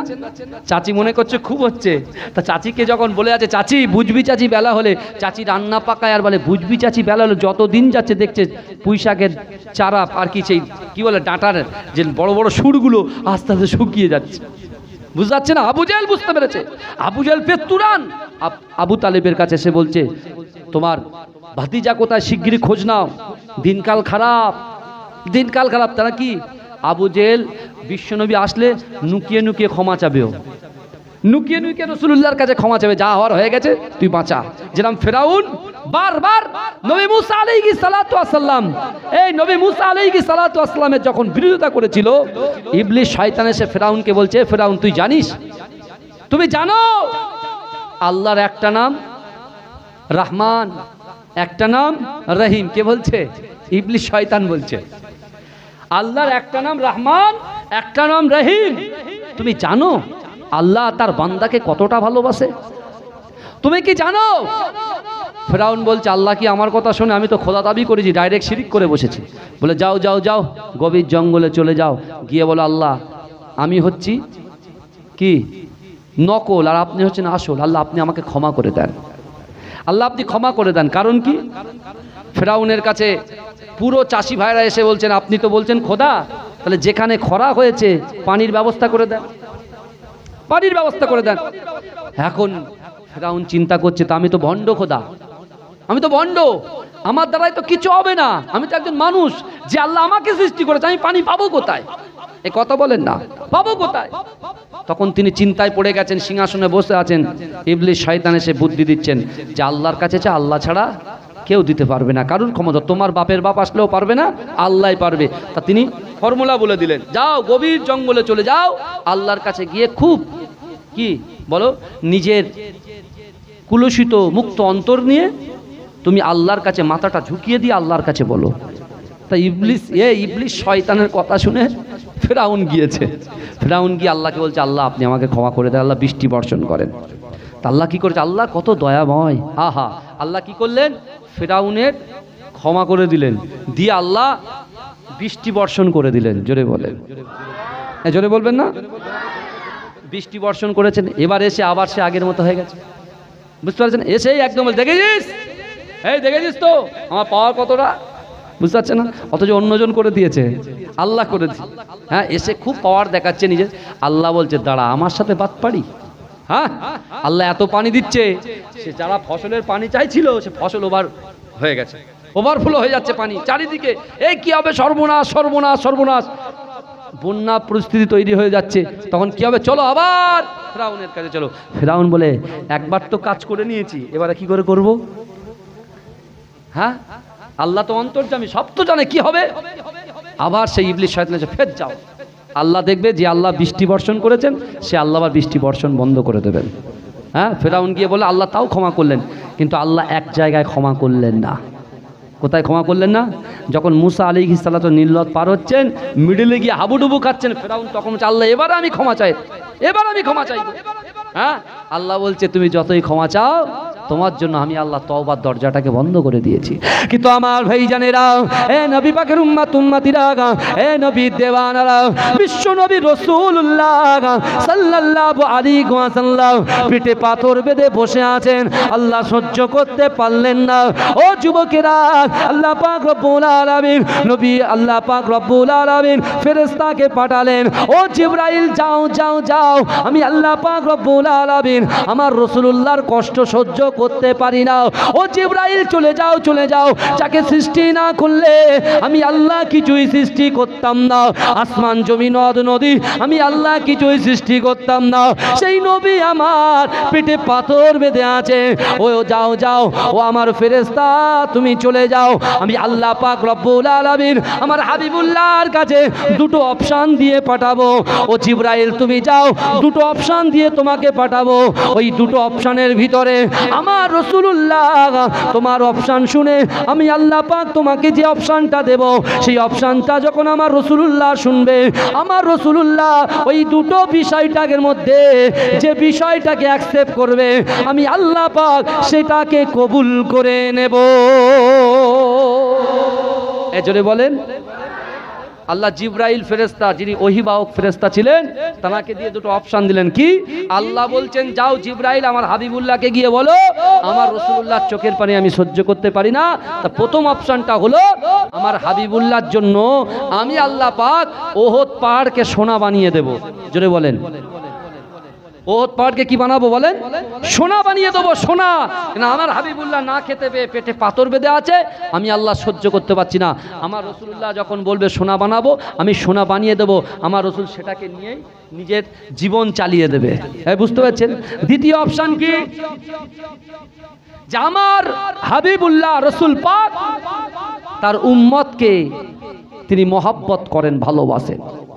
রসুল বলছে আমি ফাতেমার কষ্ট সহ্য করতে পারি, হাসান হুসাইনের কষ্ট সহ্য করতে পারি, রাসূলুল্লাহর আহলে বাইতের কষ্ট সহ্য করতে পারি, আর আমার উম্মতের কষ্ট আমি রসুল সহ্য করতে পারি না। আমি সব সহ্য করতে পারি, আমার উম্মত জাহান্নামে যাবে, আমি রসুল এটা সহ্য করতে পারি না। জোরে জোরে হবে না? তাই তো আমার আপনার নবী, দয়ার নবী, বারবার বারবার সাহাবাদের মাঝখানে আল্লাহর রসুল বলতেন, আল্লাহর রসুল কোরআনে আয়াত তেলাওয়াত করে বুঝিয়ে দিতেন, ও আমার সাহাবারা, আমি রাসূলুল্লাহ তোমাদেরকে জানিয়ে দিলাম, ওয়াসারিউ ইলা মাগফিরাতিম মির রাব্বিকুম ওয়া জান্নাতিন আরদুহাস সামাওয়াতু ওয়াল আরদ উইদ্দাত লিল মুত্তাকিন। ও যুবকেরা, আল্লাহর কোরআন বলছে, বান্দা তোমরা অতি দ্রুত তোমরা প্রতিযোগিতা করো, অতি দ্রুত অগ্রসর হও, আমি আল্লাহ পাক আমার ক্ষমার দিকে। জোরে বলবেন না সুবহানাল্লাহ? নারে তাকবীর। আমার ভাইরা ভালো করে বোঝে, তা আমরা কিন্তু জলসেরিয়া জলসাতে আল্লাহর রসুলের ঘরের সামনে, আল্লাহর ঘরের পাশে, জান্নাতের বাগানের ভিতরে আমরা যারা বসে বসে ওয়ায়ুসাব্বিহুনাকা ওয়ায়ুহাম্মিদুনাকা ওয়ায়ুকাব্বিরুনাকা যারা বলছি, আমাদের বাপ মা, আমাদের পূর্বপুরুষ যারা এই গ্রামে আমার সামনে, আমার পিছনে, আমার ডান দিকে, আমার বাদিকে যারা ওই কবরস্থ অবস্থায় শুয়ে আছে, যাদেরকে আমরা মাতফান করেছি, বিশ্বাস করেন ওই কবরওয়ালার বাড়ির থেকে তার যুবকগুলো, তার নাতিপোতাগুলো, তার সন্তানগুলো এই জান্নাতের বাগানে যারা বসে আছে, বসার জন্য আল্লাহ তাদের কবরের আযাবকে অটোমেটিক মাফ করে দিচ্ছে। এজন্য বলবেন না? সন্তান বসে আছে, পিতামাতা হচ্ছে সন্তানের উৎস, তাই তো? এই কথা বলেন।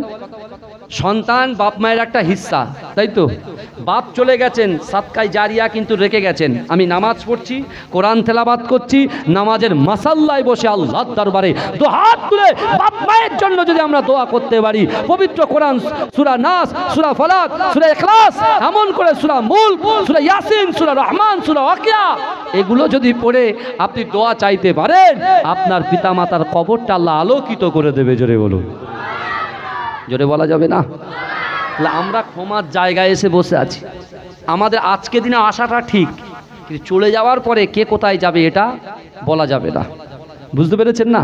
আমার ভাইরা, আল্লাহর রসুলের কাছে উপস্থিত হলেন কে? জিবরাইল। দুটো জিনিস নিয়ে আসলেন। এক, আল্লাহ বলেছেন ওহদ পাহাড়কে সোনা বানাবো, আর দুই, আল্লাহ বলেছেন আমার হাবিবুল্লাহ উম্মত ছাড়া কিছু চেনে না। আমি আল্লাহর কাছে শুধু উম্মতের কথা, ইয়া উম্মতি, ইয়া উম্মতি, আমার উম্মতের কি হবে, আমার উম্মতের কি হবে। তাই আমি সেই রাসূলুল্লাহর মহব্বতে উম্মতের জন্য একটা রাসূলুল্লাহর কাছে অপশন রেখেছি যে আমার রাসূলুল্লাহকে বলে দাও, আমার রাসূলুল্লাহর উম্মতেরা গুনার পর ভুল গুনাহ করবে, ভুলের পর ভুল করবে, কিন্তু আমি আল্লাহ তাদের জন্য মৃত্যুর আগ পর্যন্ত তওবার দরজাটাকে খুলে রাখবো। রাসূল আমার অর্থ চাই না তওবার দরজাটাকে খোলা চাই। ওমা আরসালনাকা ইল্লা রাহমাতাল লিল আলামিন। যে রুশ্য নবী রাসূলুল্লাহ যখন জিবরাইল বললেন, রাসূল একদম দেরি করলেন না, লেট করে। আমরা তো অপশন খুঁজি, বুঝতে পারছেন না? আমরা মিষ্টির দোকানে দাঁড়িয়ে ঠিক করি, এই মিষ্টিটা নেবো না এই মিষ্টি, রসগোল্লা নেবো না পান্তুয়া নেবো, দই নেবো না সিঙ্গারা নেবো, এসব। কিন্তু আমার রাসূলুল্লাহ ওসব কোনো বিবেচনা করলেন, ডাইরেক্ট বললেন যাও, আমি পেটে পাথর সারা জীবন থাকতে পারি, পেটে পাথর বেঁধে সারা জীবন থাকতে পারি, আল্লাহকে গিয়ে বলে দাও আমার উম্মতকে আমি রাসূলুল্লাহ মহব্বত করি, আমার উম্মতের জন্য আমার আল্লাহ যেন তওবার দরজাটাকে খুলে রাখে। জোরে বলেন না? জোরে বলবেন না? এখনো আমরা যারা জেনা করেছি, ভুল করেছি, পরকীয়ায় লিপ্ত আছি, বাপ মাকে কষ্ট দিচ্ছি, স্ত্রীকে কষ্ট দিচ্ছি, স্বামীকে কষ্ট দিচ্ছি, হ্যাঁ, যারা কুরুচিকর মন্তব্য করছি, যাদের কলিজার ভিতরে রিয়া, তাকাব্বুরি, অহংকার, আমিত্ব, বড়াইত্ব, আমি তাদেরকে আপনার পীরের আওলাদ হিসেবে করজোরে বলে গেলাম, ওগুলোকে ডিলিট করে ফেলে দিয়ে আল্লাহর কোরআন বলছে ইন্নাল্লাহা লা ইউগাইয়িরু মা বিকওমিন হাত্তা ইউগাইয়িরু মা বিআনফুসিহিম। আল্লাহ বলছে বান্দা, যে জাত, যে কওম নিজে পরিবর্তন হবার চেষ্টা করে না, আমি আল্লাহ ওই জাতি, ওই কওমকে কখনোর জন্য পরিবর্তন ঘটাই না। এই যুবক, আমাদেরকে পরিবর্তন হতে হবে। এই রাসূলুল্লাহর কন্যা মা ফাতেমাতুজ জোহরা, জান্নাত রানীর অভিনন্দিনী মা ফাতেমাতুজ জোহরা কোরআন তেলাওয়াত করে, নামাজ আদায় করে বিশ্ব নবীর বাড়িতে যাচ্ছেন। কার বাড়িতে যাচ্ছেন? তার আব্বাজানের বাড়িতে যাচ্ছেন। এই শুনছেন, এদিকে বিশ্ব নবী সাহাবাদের কি আলোচনা করছেন এই আয়াত তেলাওয়াত করে, ও আম্মা সাইলা ফালা তানহার। যদি কোনো মানুষ কোনো মানুষের কাছে অভাব মনোভাব করে বা কোনো মানুষের কাছে হাত পাতে, এই হাতটাকে তোমরা ফেরত দিও না। কিন্তু এ আমার সাহাবারা শোনো, আমার ওই জঙ্গলের পাশে আমার একজন সাহাবা, যে আমার সঙ্গে দ্বীনের জন্য, ইসলামের জন্য, কলেমার ঝান্ডাটাকে উত্তোলন করার জন্য, কোরআনের আয়াতগুলো বন্টন করার জন্য সে শহীদ হয়ে গিয়েছে। তার একমাত্র বিধবা স্ত্রী না খেতে পেয়ে নামাজের মাসাল্লায় আল্লাহর কাছে সে রিজিক তালাশের জন্য আল্লাহকে বলছেন। তা আমি বিশ্বনবী মুস্তাফা চাই, আজকে ওই পর্দানসীনা নারীকে কেউ কিছু খাদ্য, কিছু খাবার তোমরা একটু ওই জঙ্গলটা পার করে দিয়েছো। এই শুনছেন আপনারা? এই শুনছেন তো? জঙ্গল পার করে দিয়ে একজন সাহাবা দাঁড়িয়ে বলছে, ইয়া রাসূলুল্লাহ, খাবার তো নিয়ে যাব, কিন্তু জঙ্গলে যে বড় বড় বাঘগুলো আছে, ও কি আমাদের খাবার নিয়ে যেতে দেবে? আমাদের তো রাস্তার মাঝখানে তো শেষ করবে। ফাতেমাতুজ জোহরা এই কথাটা শুনে তিনি আর বিলম্ব করলেন না, দাঁড়ালেন না, তিনি ডাইরেক্ট বাড়িতে আসলেন, নিজে রুটি পাকালেন, রুটি পাকিয়ে নিজে একাই ওই জঙ্গলের উপর দিয়ে হেঁটে হেঁটে যেতে লাগলেন। জোরে বলুন না সব, জোরে বলা যাবে না।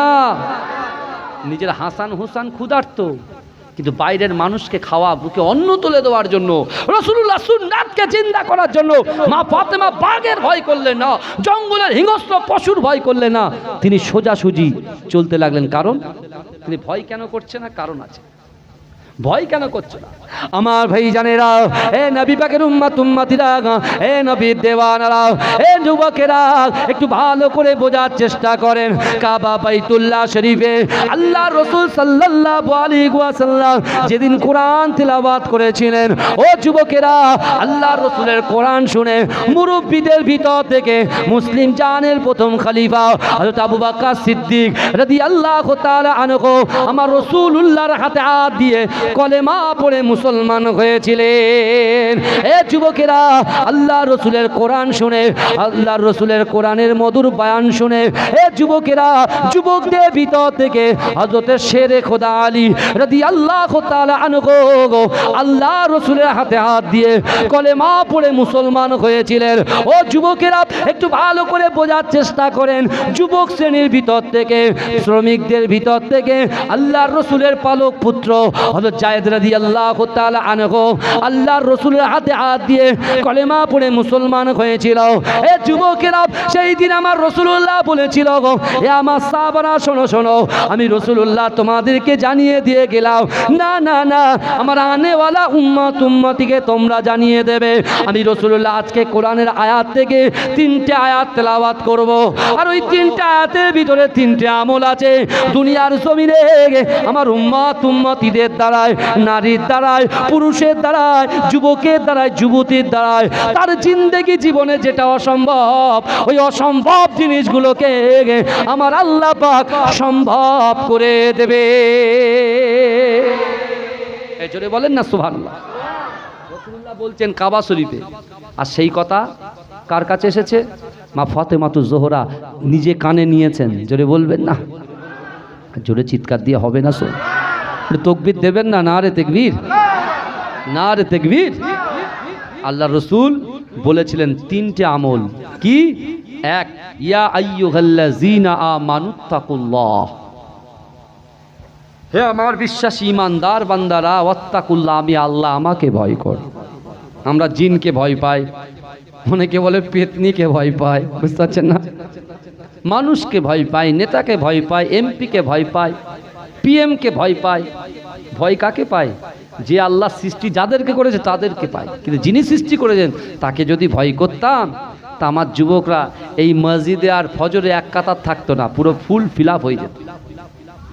এ কথা ঠিক না ভুল? আর সলাতু খয়রুম মিনান নাওম, ঘুম থেকে নামাজ উঠতাম, আর আমার যুবক তখন কম্বল ঠিক করছে, হাঁটুতে ছিল, ঘুমটা ভেঙেছে, কম্বলটাকে এক টান মারলো, পুরো মাথা ঘিরে গেল, ব্যাস আটো সাটোতে শুয়ে পড়লো। আল্লাহ বলছে কিরে, তোর জন্য 700 টাকা রিজিক রেখেছি, তোর জন্য 700 টাকা রুজি রেখেছি, তোর জন্য 1200 টাকা রুজি রেখেছি, আর আমি আল্লাহ তোকে সৃষ্টি করলে হাত দিয়ে কাজ করবি, প্যারিস করবি, পুট্টি করবি, পাথরের কাজ করবি, হাত দিয়ে বীজ রোপণ করবি, আর আমি আল্লাহর কথা ভুলে গেলি সেকেন্ডের ভিতরে। আল্লাহ বলছে যা, তোকে আমার হাবিবুল্লাহর জন্য তোর মৃত্যু পর্যন্ত সময় দিয়েছি, তুই কবে তওবা করিস বল। ওই জন্য আমার সোনার ভাইয়েরা একটু ভালো করে বোঝেন, আল্লাহ রসুল আবার বললেন কুল ইন কুনতুম তুহিব্বুনাল্লাহ ফাত্তাবিউনি ইউহিব্বুকুমুল্লাহ। আল্লাহ বলছেন হাবিব আপনি বলুন, আমি আল্লাহকে যারা ভালোবাসতে চায়, আমাকে ভালোবাসার আগে যারা আপনাকে ভালোবাসে, আপনিটাকে বিশ্বনবী মোস্তফা রসুলুল্লাহর ভালোবাসা ছাড়া জান্নাত পাওয়া যাবে না, যাচ্ছে না, যাবে না, যাচ্ছে না, যাবে না, যাচ্ছে না। কোনো যুবক যদি বলে হুজুর আমি নামাজের পাওয়ারে যাব, কোরআন শরীফের পাওয়ারে যাব, কোরআন শরীফ তেলাওয়াত করেছি তার পাওয়ারে যাব, তা কোরআন শরীফ কার জন্য নাজিল করেছে? আল্লাহ রসুলের জন্য আল্লাহ নাজিল করেছেন। নামাজ কার জন্য এসেছে? রসুলুল্লাহর জন্য এসেছে না? নামাজ যেমন পড়তে হবে, কোরআন যেমন তেলাওয়াত করতে হবে, তেমনইভাবে নিজের জীবনের থেকে, নিজের স্ত্রীর থেকে, নিজের পুত্র থেকে, নিজের ব্যবসা থেকে, নিজের বাণিজ্য থেকে, নিজের ভাই থেকে, নিজের বোনের থেকে রসুলুল্লাহকে মহাব্বত করতে হবে। জোরে বলুন না। তারপরে রসুল কি বললেন? 3 নম্বর আয়াত, আকিমুস সালাহ, আকিমুস সালাহ, নামাজ নামাজ নামাজ। অর্থাৎ রসুল বুঝিয়ে দিলেন যার ভিতরে আল্লাহর ভয় থাকবে, যার ভিতরে রসুলুল্লাহর মহাব্বত থাকবে, আর যে নামাজ পড়ে নামাজের পাটিতে তার মনের কথা, তার ইচ্ছার কথা, তার আকাঙ্ক্ষার কথা, তার উদ্দেশ্যের কথা, তার নিয়তের কথা যদি আল্লাহর সঙ্গে শেয়ার করতে পারে, আল্লাহ একটু দেখে নেবেন। অহুম লা ইফতানুন, আল্লাহ বলছে পরীক্ষা করে দেখে নেব যে বান্দা সত্যিকারের আমি আল্লাহকে ভয় পাই কিনা, সত্যিকারে আমার রসুলকে মহাব্বত করেন কিনা, সত্যিকারের নামাজ পড়ে না লোক দেখানো নামাজ পড়ে। নামাজ পড়তে হয়, হ্যাঁ মাগরিবের আজান দিয়েছে, বাজারে ব্যাগ নিয়ে গেছে, এখন লোক দেখতে পেয়েছে, তারা জানে তো সাথে সাথে একদম একামাত দেবে, নামাজে ঢুকে যায়। হ্যাঁ, লোক বলছে সত্যি নামাজ পড়ো তো? ও বাড়ি গিয়ে জানো তো কি হয়েছে, স্ত্রীর সব থেকে ক্লোজ বন্ধু তো, জানো তো আমি তো নামাজই পড়িনি, কিন্তু বাজার করতে তুমি পাঠালে আদা রসুন কিনতে, আদা রসুন কিনতে গিয়ে মাগরিবের নামাজটা একটু পড়ে নিলাম। বলে কেন তুমি পড়লে? বলে ওই তো এখানে তো লেট করার কোনো ব্যাপার নেই, ফজরে তো গিয়ে বসে থাকতে হবে, ফজরে লং টাইম বসে থাকতে হবে, আবার হুজুর তো সূরা ধরবে, সূরা রহমান, হ্যাঁ তো কষ্ট হবে। আরে তো মাগরিবের নামাজ, যাচ্ছি ওযু করেছি, তাও জেরামক করে অজুর ফরজ কোথায় কি চলছে না চলছে দেখার দরকার নেই, শুধু কুলি টুলি করে ঢুকে গিয়েছি, সাথে সাথে নামাজ শেষ, চলে এসছে। আল্লাহ বলছে নামাজ হবে তো? আল্লাহ বলছে এই ওর সেই 2 মাস পরে আমি আল্লাহ পাক 4000 টাকা একটা রুজি রেখেছিলাম, ওটা মাইনাস করে দে, ওটা মাইনাস করে দে। আমি আল্লাহ ঠিক করেছিলাম, ও আমার কাছে চেয়েছিল 10 মাস আগে, তা আমি আল্লাহ 20 মাস পরে ওকে কবুল করেছিলাম। ওর ভেড়িতে আগামী বছর আমি লক্ষ লক্ষ টাকা আমি আল্লাহ কি মুনাফা দেব, যা ওটাকে ডিলিট করে দে, মাইনাস করে দে। হলো না, আবার 20 মাস চলবে। ওই জন্য আমার সোনার ভাইরা এখনও সময় আছে, নিজেদেরকে পরিবর্তন করে নেন, রসুলুল্লাহকে মহব্বত করেন, নিজের স্ত্রীর সম্মান দেন, স্ত্রীর সাথে মহব্বত করেন। কারণ মা হাওয়া আলাইহিস সালাতু ওয়াস সালাম আল্লাহ সৃষ্টি করেছিলেন আদম আলাইহিস সালাতু ওয়াস সালাম বাম পাজরের হাত থেকে। এই অনেক বড় ঘটনা, রসুলুল্লাহর ঘটনা শুনতে গেলে আদম থেকে শুরু করতে হবে, তাহলে বুঝতে পারবেন কোথায় কি হয়েছে না হয়েছে। যাই হোক, আমি একটু একটু করে এদিক ওদিক থেকে বলছি। কিন্তু আমার ভাইরা, মা ফাতেমাতুজ জোহরা ওই আল্লাহর ভয়, সেই রসুলুল্লাহর মহব্বত, সেই নামাজের পাটিতে তিনি বলছেন আমি তো আমার জীবনের থেকে রসুলকে ভালোবাসি, বাঘ আমাকে খেলো কি না খেলো আমার যায় আসে না। জোরে বলে, জোরে বলবেন না? তিনি রাস্তা দিয়ে হেঁটে হেঁটে যাচ্ছেন, হঠাৎ করে অনুভব করলেন পিছনে কেউ তার পিছন ধরেছে, তার পিছন ধরেছে। হ্যাঁ, সাইডে ঘুরে দেখছে জঙ্গলের বাঘ তার পিছনের লেজটা এরকম ভাবে হিলাচ্ছে। এই শুনছেন আপনারা? শুনছেন তো? মা ফাতেমা দাঁড়িয়ে গিয়ে বলছেন, যেই দাঁড়িয়েছেন আর আল্লাহ সাথে সাথে বাঘের জবান খুলে দিয়েছে। জোরে বলে, সামনে কে দাঁড়িয়ে আছে? জান্নাত রানী, নবীনন্দিনী, জান্নাতের নারীদের সরদারিনী দাঁড়িয়ে আছে, শেরে খোদা আলীর স্ত্রী দাঁড়িয়ে আছে, মুস্তফার কন্যা দাঁড়িয়ে আছে, শহীদের জান্নাতের যুবকদের সরদারদের মা দাঁড়িয়ে আছে। আল্লাহ জবান খুলে দিয়েছে, বাঘ বলছে শোনেন, আমি আপনাকে খেতে আসিনি, কারণ আপনি রাসূলুল্লাহর গোলাম, আর যারা রাসূলুল্লাহর গোলাম হবে আমি বাঘ সেই গোলামের গোলামের গোলাম। জোরে বলে, জোরে বলুন না। বাকের চোখ দিয়ে টপ টপ করে পানি পড়ছে, বলছে ফাতেমা, আমার মনের ইচ্ছা, আমার আকাঙ্ক্ষা, যেই রাস্তা দিয়ে যদি আমার রসুলুল পাক আসতো তাহলে আমার রসুলুল্লাহর কাছে নিজেকে একটু সালাম করতে পারতাম। জোরে বলে। মা ফাতেমাকে বলছেন, আম্মা যান চলুন, আপনি এগিয়ে চলুন, আমি আপনাকে দিয়ে আসি। এই বাঘ দিয়ে আসছে ওই রসুলুল্লাহ, সেই সাহাবা যা বিধবা স্ত্রী, যিনি নামাজের পার্টিতে আল্লাহর কাছে রিজিকের জন্য, রুজির জন্য, খাদ্যর জন্য আল্লাহকে বলেছিলেন, আল্লাহ কবুল করেছে। এদিক দিয়ে রসুলুল্লাহ সেই সাহাবা জঙ্গলের ভিতরে একটা জায়গায় ও ব্যাগ নিয়ে আস্তে আস্তে এসে দেখছেন এই অবস্থা। তার আগে মা ফাতেমাতুজ জোহরা খাদ্য দিয়ে চলে গেছেন, বাঘ তাকে গার্ড দিয়ে নিয়ে যাচ্ছে। জোরে বলুন, জোরে বলা যাবে না, চিৎকার দিয়ে বলা যাবে না। এ ছেলে তো দৌড় সোজা রসুলুল্লাহ দরবারে গিয়ে হাঁপাচ্ছে, ইয়া রসুলুল্লাহ সর্বনাশ। বলে কি সর্বনাশ? রসুলুল্লাহর কাছে তো অলরেডি জিব্রাইল খবর দিয়ে দিয়েছে, এখান থেকে গাড়ি অ্যাক্সিডেন্ট করে পালাচ্ছে, আমরা ফোন করছি, আবার টাওয়ারে ডিস্টার্ব বলে, নট রিচেবল বলে, বুঝতে পারছেন? কিন্তু আমার রসুল জবান দিয়ে, মুখ দিয়ে, জবান দিয়ে যে কথা বলে আল্লাহর দরবারে এই কথাটা সঙ্গে সঙ্গে কবুল হয়ে যায়। জোরে বলে। জিব্রাইলকে আল্লাহ যে কথা বলে সঙ্গে সঙ্গে রসুলুল্লাহর কাছে চলে আসে। জোরে বলুন না। শুন, আল্লাহ রসুল বলছে, এ আমার সাহাবারে, আমার ফতেমা কি তোমরা চেনো?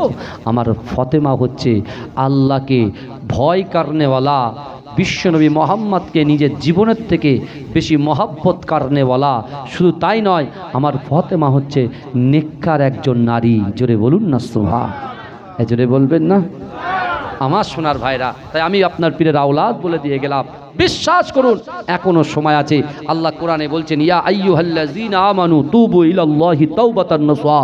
যদি জিনা করে থাকেন, যদি কারোর কাছ থেকে কোনো বাজে কর্মক্রিয়াগুলো করে থাকেন, আমি আপনাকে বলছি ক্ষমা আছে, ক্ষমা আছে। এই দুনিয়ার মানুষ বলে ক্ষমা নাই, কিন্তু আল্লাহ বলছে ক্ষমা আছে। এই যত বড় বড় গুনাহ করেন না কেন ক্ষমা আছে, কিন্তু হ্যাঁ, তুবু ইলাল্লাহি তাওবাতান নাসুহা, অর্থাৎ তওবার মতো তওবা করতে হবে।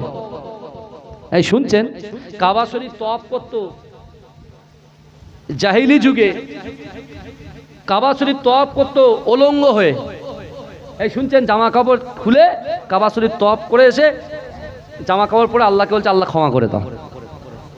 এই শুনছেন, আল্লাহ বলছে ক্ষমা, আল্লাহর কাছে বলছে আল্লাহ ক্ষমা করে দাও। উলঙ্গ হয়ে কাবা শরীফ তওয়াফ করে বলছে আল্লাহ ক্ষমা করে দাও। আল্লাহ তখন ফেরেশতাকে বলছে, ফেরেশতা দেখেছিস তো, ওদের কবে ধ্বংস করে দিতাম আমি, কিন্তু ওরা গুনাহ করছে, আবার বলছে ক্ষমা করে দাও, তাই ওদেরকে আমি টিকিয়ে রেখেছি, বাঁচিয়ে রেখেছি। জোরে বলুন না সুবহান।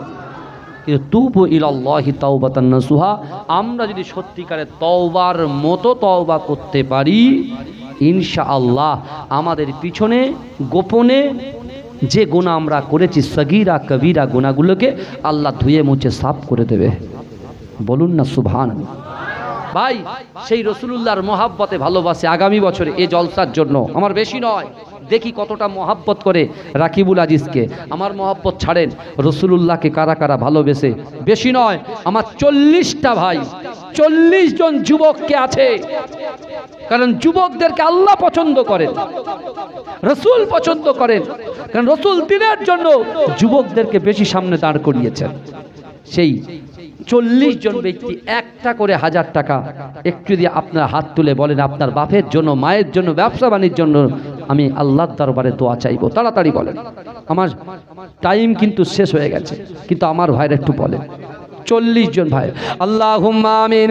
ওগো রব্বুল আলামিন, আল্লাহ পাক, আমার সিরাজুল ভাই থাকতে পারলেন না, রসুলুল্লাহর মহাব্বতে, রসুলুল্লাহর ভালোবাসায় 1000 টাকা দিয়েছে। আল্লাহ, আল্লাহ তার দানকে কবুল করুন, আল্লাহ তার রুজি রোজগারে বরকত দিন, আল্লাহ তার সন্তান সন্ততিকে কবুল করুন, আল্লাহ তার সংসারে বরকত দিন।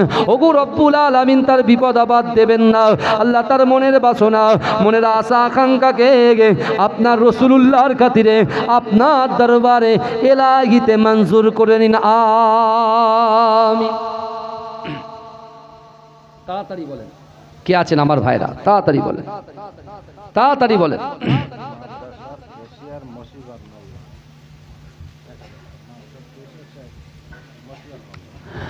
আমার মাদ্রাসার কেশিয়া সাহেব থাকতে পারলেন না, আল্লাহ রসুলের কন্যার মহাব্বতে 1000 টাকা দিয়েছে।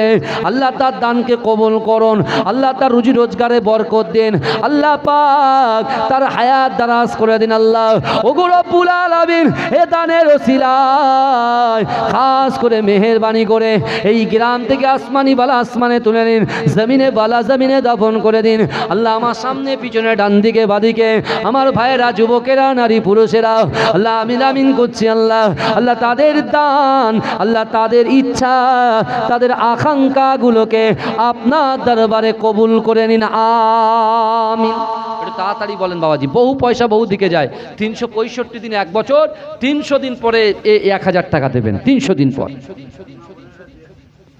আল্লাহ পাক রব্বুল আলামিন আমার মা বোনেরা থাকতে পারলেন না, আমি গুনাহগারের খাতে কেউ বা 10 টাকা 20 টাকা 100 টাকা দিয়েছে। আল্লাহ আমার মা বোনেদের মনের আশাকে পূর্ণ করুন, আল্লাহ তাদের সন্তানগুলোকে কবুল করুন। আল্লাহ পাক খাস করে যে সন্তান আপনি আমাদেরকে দিয়েছেন, আল্লাহ আমাদের সন্তানগুলোকে উচ্চ শিক্ষায় শিক্ষিত করুন। ওগো রব্বুল আলামিন তাদেরকে দ্বীনের দায়ী বানিয়ে দিন, বলুন আমিন। 40টা ভাই, অন্য অন্য জায়গায় গেলে 40টা যে বললে 80টা ওঠে। বিশ্বাস করে মিথ্যে কথা বলবো না, সত্য কথা বলছি। কিন্তু এসব জায়গায় তো আমি আসিনি, সর্বপ্রথম এসেছি। আর মাশাআল্লাহ বসিরহাটের ঘাটি, বসিরহাটের মাটি হচ্ছে হুজুরদের ঘাটি, বুঝতে পেরেছেন? পাড়ায় পাড়ায় মোটামুটি 20-30টা করে আছে, আলহামদুলিল্লাহ। বাবাজি 1000। আল্লাহ পাক রব্বুল আলামিন আল্লাহ আমার একজন বাবাজি থাকতে পারলেন না, আল্লাহ রাসূলুল্লাহর মুহাব্বতে, রাসূলুল্লাহর ভালোবাসায় আব্দুল মান্নান মোল্লা থাকতে পারলেন না আমার বাবাজি, আল্লাহ তার হায়াত দারাজ করে দেন। আল্লাহ তার জিন্দেগি জীবনে যতটুকু ইবাদত করেছে আমার রাসূলুল্লাহর কদমের উসিলায় তার ইবাদতগুলোকে কবুল করে তার সন্তানগুলোকে ক্ষমা করে দেন। ওগো রব্বুল আলামিন আল্লাহ এই গ্রামের মসজিদ, মাদ্রাসা, খানকা, ঈদগাহকে আপনার দরবারে মঞ্জুর করে নিন, আমিন। বাবু লাইট আর লাইট দিও না, কারণ এবার এটা যদি সবাই দেখে সবাই চাঁদা কালেকশন করাবে, বুঝতে পেরেছেন? বন্ধ করো। আমার বাবাজিরা তাড়াতাড়ি বলেন। এই 40টা ভাই একটু হাত উঠবে না? এই ভালো করে বোঝার চেষ্টা করে। আসমানের নিচে জমিনের উপরে 10 জন সাহাবাকে আল্লাহ জান্নাতের সার্টিফিকেট দিয়েছিলেন। এই কয়জন? 10 জন। সেই 10 জনের মহব্বতে আল্লাহ রাসূল বলছেন মান তাশাব্বাহা বিকওমিন ফাহুয়া মিনহুম, যে যার সাথে সম্পর্ক রাখে তার সাথে হাসর নাসর হয়। এই শুনছেন? তাদের মহব্বতে 10টা করে ভাই তুলুক, 1000 করে। আমার রেজাউল মোল্লা ভাই জোরে বলুন জিন্দাবাদ। 1000 টাকা জোরে বলুন না মারহাবা, নারে তাকবীর, নারে তাকবীর। এই কেটেছো না কাটুনি? ধরে রেখেছো নাকি? হ্যাঁ আমার ভাইরা তাড়াতাড়ি বলেন কে আছে, তাড়াতাড়ি বলেন, আল্লাহর রাস্তে বলেন। আমার পাশে আমার ভাই বসে আছে, আল্লাহ পাক রব্বুল আলামিন আল্লাহ আপনার মাওলানা জালালউদ্দিন সাহেব থাকতে পারলেন না, আমার ভাই বাম দিকে বসে আছে। আল্লাহ আমার ভাইয়ের দানকে কবুল করুন। আল্লাহ আমার একজন মুরব্বী বাপ, আমার মুরব্বী বাপের সন্তান অসুস্থ, আল্লাহ ভীষণ শয্যায় শায়িত। ওগো রব্বুল আলামিন দানের বরকতে আল্লাহ তার সন্তানকে কুল্লি শেফায়ে নায়েত করে দিন, বলুন আমিন। আমার যুবকরা সব একটু বলেন তাড়াতাড়ি। 1000 করে তোলেন না, সেই তো দিতেই হবে, আপনার না দিলে চলবে কি করে? এই শুনছেন কি শুনছেন না? আপনারা যদি না দেন চলবে কি করে? হ্যাঁ তাড়াতাড়ি বলেন, আল্লাহর রাস্তে বলেন। আল্লাহ দিলে বলেন ফুরোয় না, আর বান্দা দিলে কুলোই না। হ্যাঁ আল্লাহ পাক রব্বুল আলামিন আমার আমির গাজী ভাই 1000 টাকা দিয়েছে, আল্লাহ তার দানকে কবুল করুন, আল্লাহ তার রুজি রোজগারে বরকত দিন। ওগো রব্বুল আলামিন এই গ্রামের প্রত্যেকটা মানুষ যে কাজকর্ম ক্রিয়ার মধ্যে লিপ্ত থাকে আল্লাহ তাদের ওই নিজ নিজ কাজে আপনি বরকত দিন, বলুন আমিন। আমার বাবলু দোকানদার ভাই থাকতে পারলেন না, রাসূলুল্লাহর মহব্বতে 1000 দিয়েছে। আল্লাহ তার দানকে কবুল করুন, আল্লাহ তার দোকানে আল্লাহ বরকত দিন। আল্লাহ আমার মা বোনেরা খাস করে আমরা যে জায়গায় খাওয়া দাওয়া করি আল্লাহ সেই বাড়িতে আপনি বরকত দিন, বলুন আমিন। গজল বলবো কিন্তু 1000 করে দিতে হবে, বলুন আমিন। আমিন যারা বলেছে ভাই 1000 টাকা করে। ভাই এ আমিন সে জমি মাপা আমিন না, খবরদার কবুলিয়াতের আমিন, কি বুঝলেন? আমার বাপেরা এই রাগ করছেন, আপনারা এই রাগ করছেন, তকবীর দেন তো দেখি, না রে তাকবীর। এই দেখেছেন, হ্যাঁ গেটে ভিড় থাক না, অসুবিধা নেই, সব থাক ওখানে, যে যেখানে আছে থাক। টাকা চাচ্ছি পালাবে কিন্তু, যেখানে আছে সেখানে থাক। এই গজল শুনে 30টা ভাই হাত তুলবে ইনশাল্লাহ, তাহলে বলবো কিচ্ছু বলে। দেখেন চালাক দেখেছে, হ্যাঁ এখানে ফতোয়ায় হ্যাঁ হবে না, হবে তাহলে ঠিক আছে, তাহলে বলি না কি, তাহলে বললে কি কি তুলতে হবে আপনাদের? কি তুলতে হবে বলেন? হাত তুলতে হবে, হাত তুলে সুবহানাল্লাহ বলতে হবে। আর গত বছর থেকে এবছর পর্যন্ত এই গজলটা বলে 9 মিলিয়ন হয়েছে, যার হয়েছে তার পকেট ভারী হয়েছে, বুঝতে পেরেছেন? আমার কিচ্ছু হয়নি, বুঝতে পেরেছেন? আর আমি ভাই সত্যি কথা আল্লাহর কাছে এটুকুই আবেদন, আল্লাহ আমার রিয়া তাকাব্বারি অহংকার যেন আমার কলিজার ভিতরে না আসে। কেন আমার দাদা ভাই মাঝরাটি পিস্তায়, বুঝলেন, যিনি 2010 সালে ইন্তেকাল করেছে, পাশে বসে আছে, গিয়েছেন 20 থেকে 25 লক্ষ মানুষ একসঙ্গে জানাজা নামাজ আদায় করেছে। জোরে বলুন, জোরে বলবেন না? আমার আব্বা জান এসেছেন, হায়দার আলী হুজুর, আমার আব্বা স্কুল টিচার ছিলেন, বুঝলেন, অগণিত তার ছাত্র আছে আলহামদুলিল্লাহ। মুজাদ্দেদ জামান দাদা হুজুর পীর কেবলার খলিফা ছিলেন আমার পরদাদা, অর্থাৎ ফুরফুরা ফাতিয়া টাইটেল মাদ্রাসার প্রথম সুপারিনটেন্ডেন্ট বসিরহাট আল্লামা রুহুল আমিন শাহ রহমাতুল্লাহ আলাইহি। এই যেরকম আমার বাবাজি আমার দুই ও আলেম বসে আছেন না, মুজাদ্দেদ জামান নাম বসে থাকতেন, আর দুই পাশে একদিকে আল্লামা রুহুল আমিন বসিরহাটি আর একদিকে শাহ জালালি কলকাতা বিকে পাশে বসিয়ে রাখতেন। জোরে বলুন, এত মহব্বত করতেন। সেই বাড়ির আওলাদ এসেছি বাবাজি, দুটো দাওয়াত দিয়ে যাব, চৈত্র মাসের প্রথম শনিবার আর চৈত্র মাসের 22 তারিখ, বুঝতে পেরেছেন? আমার ফেসবুক পেজ আছে, বিশেষ করে পীরজাদা রাকিবুল আজিজ বখতিয়ারি, ওটা ফলো করবেন যারা আমার যুবকরা যারা মহব্বত করেন। পীরজাদা রাকিবুল আজিজ বখতিয়ারি, আর আমার দাদা ভাইয়ের মাজারের ছবি দেওয়া আছে, আর আমি একটা চেয়ারে বসে আছি, ওটা কেন আমার নামে প্রচুর ফেসবুক বেরিয়ে গেছে, বুঝতে পেরেছেন? বেরিয়ে গেছে, ব্যবসা হচ্ছে, যা হচ্ছে হোক, দেখার দরকার নেই, ঠিকঠাক জিনিসগুলো দেখো।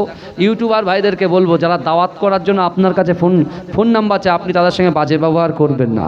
তারা মনে করছে যে রাকিবুল আজিজ ওয়াচ করছে না, তার নাম্বার দেওয়া আছে, তারা অসন্তুষ্ট হচ্ছে, বারবার ফোন করছে, বুঝতে পেরেছেন না আমার সোনার ভাইরা? তাহলে আমি যখন হাত তুলবো আপনার জোরে সুবহানাল্লাহ বলবেন, বলেন ইনশাআল্লাহ।